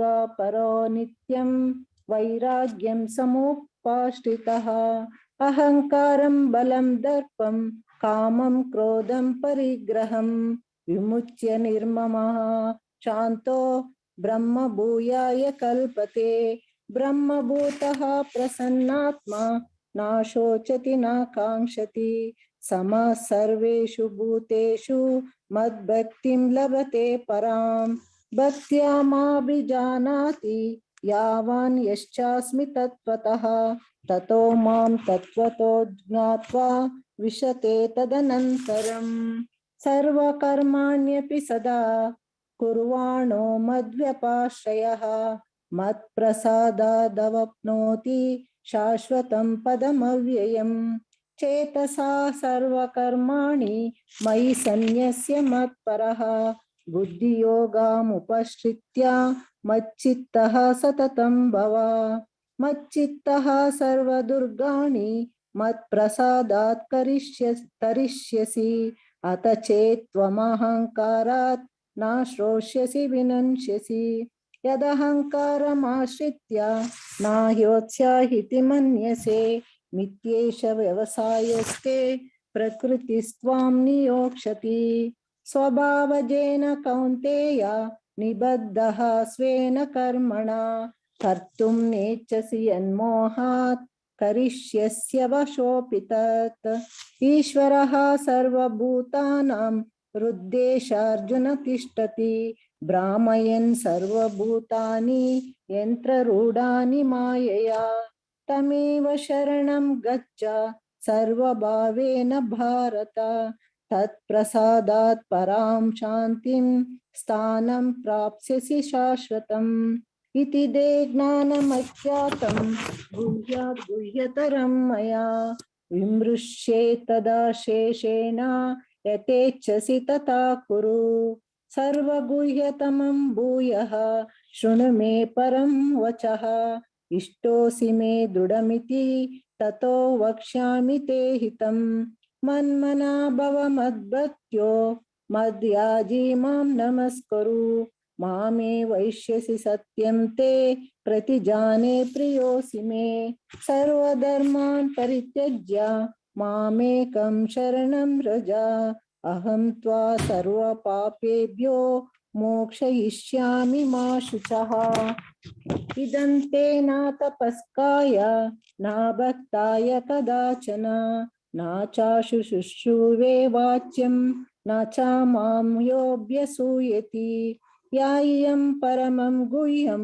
मद्भक्तेष्वभिधास्यति भक्तिं मयि परां कृत्वा मामे वैष्यत्य संशयः न च तस्मान् मनुष्येषु कश्चिन्मे प्रियकृत्तमः भविता न च मे तस्मात् अन्यः प्रियतरो भुवि अद्यश्यते च यैमं धर्म्यं संवादमावयोः ज्ञानयज्ञेन तेनाहम् इष्टः स्यामति मे मतिः श्रद्धावाननसूयश्च शृणुयादपि यो नरः सोऽपि मुक्तः शुभान् लोकान् प्राप्नुयात् पुण्यकर्मणाम् कच्चिदेच्छ्रुतं पार्थ तय्येकाग्रेण चेतसा कच्चिज्ञानसम्मोह प्रनष्टस्ते धनञ्जय अर्जुन उवाच नष्टो मोहः स्मृतिर्लब्धा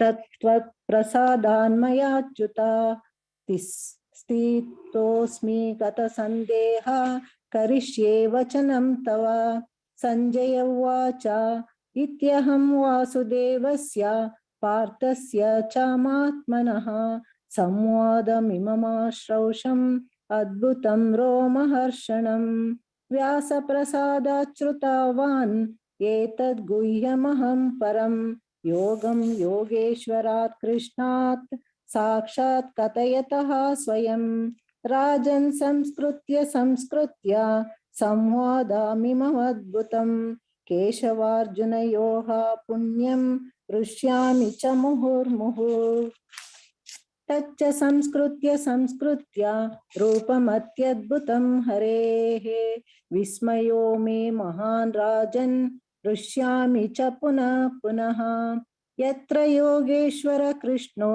यत्र पार्थो धनुर्धरः तत्र श्रीविजयो भूतिर्ध्रुवानी नीतिर्मतिर्मम यत्र योगेश्वर कृष्णो यत्र पार्थो धनुर्धरः तत्र श्री विजयो भूतिर्ध्रुवानी तिर्मतिर्मम ओम तत्सत् इति श्रीमद्भगवद्गीतासु उपनिषत्सु ब्रह्म विद्यायां योगशास्त्रे श्रीकृष्णार्जुन संवादे मोक्ष संन्यास योगो नाम अष्टादशोऽध्यायः सर्वे जनाः सुखिनो भवन्तु श्रीकृष्णार्पणमस्तु हरे कृष्णा माताजी हरे कृष्ण माताजी हरे कृष्णा कृष्ण कृष्णा हरे हरे हरे राम राम राम राम हरे Hare Krishna, Hare Krishna, Krishna Hare Krishna, Hare Hare, Hare Rama, Hare Rama,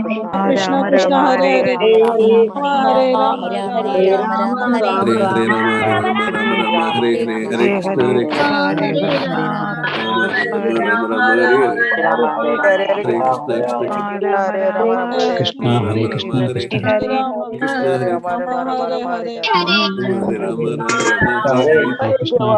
Hare Rama Hare Rama Hare Rama Hare Rama Rama Rama Rama Hare Hare Hare Krishna Hare Hare Ram Hare Ram Ram Hare Ram Hare Hare Rama, Hare Rama, Hare Krishna Hare Krishna Hare Krishna Hare Hare Rama Hare Hare Rama Rama Rama Hare Ram Ram Ram Hare Krishna Krishna Hare Krishna Hare Krishna Rama Krishna Hare Hare Rama Hare Rama Hare Hare Hare Krishna Hare Krishna Hare Ram Hare Ram Hare Ram Rama Ram Rama Rama Hare Hare Hare Rama, Rama Rama, Hare Hare.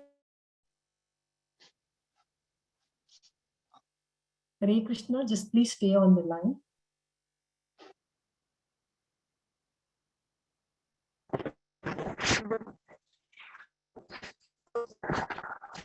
Now Minister Prabhu will join now. Just please stay on the line.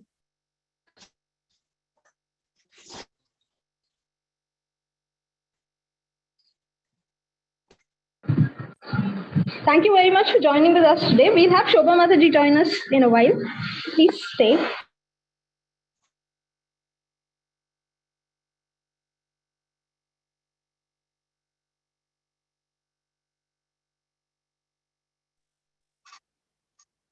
Hare Krishna, dear devotees. Thank you so much for joining with us in this sloka recitation program. I think Prabhu hasn't joined, right? Okay, thank you so much. And special thanks to all the reciters. Hare Krishna once again.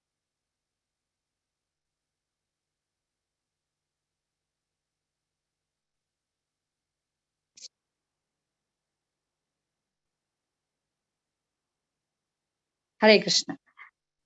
Yes, thank you so much, dear devotees, for joining with us on this auspicious day of Ekadashi. And special thanks to all the reciters, and thanks Shobha Mataji for sharing the screen. And thank you so much, Amrita Mataji, for coordinating with the devotees. Thank you, Mataji. Hare Krishna. Hare Krishna. Hare Krishna. Hare Krishna. Hare Krishna. Yes, Prabhu has joined, I think. Prabhu has joined. Hare Krishna, Prabhuji.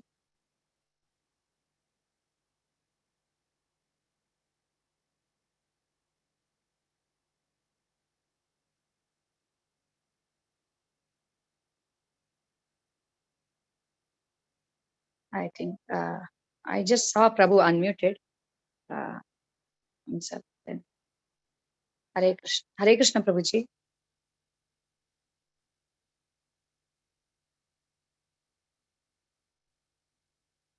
Okay, Mataji, thank you so much. Hare Krishna. I think you can we can end the meeting. Prabhu has to end the meeting. Okay.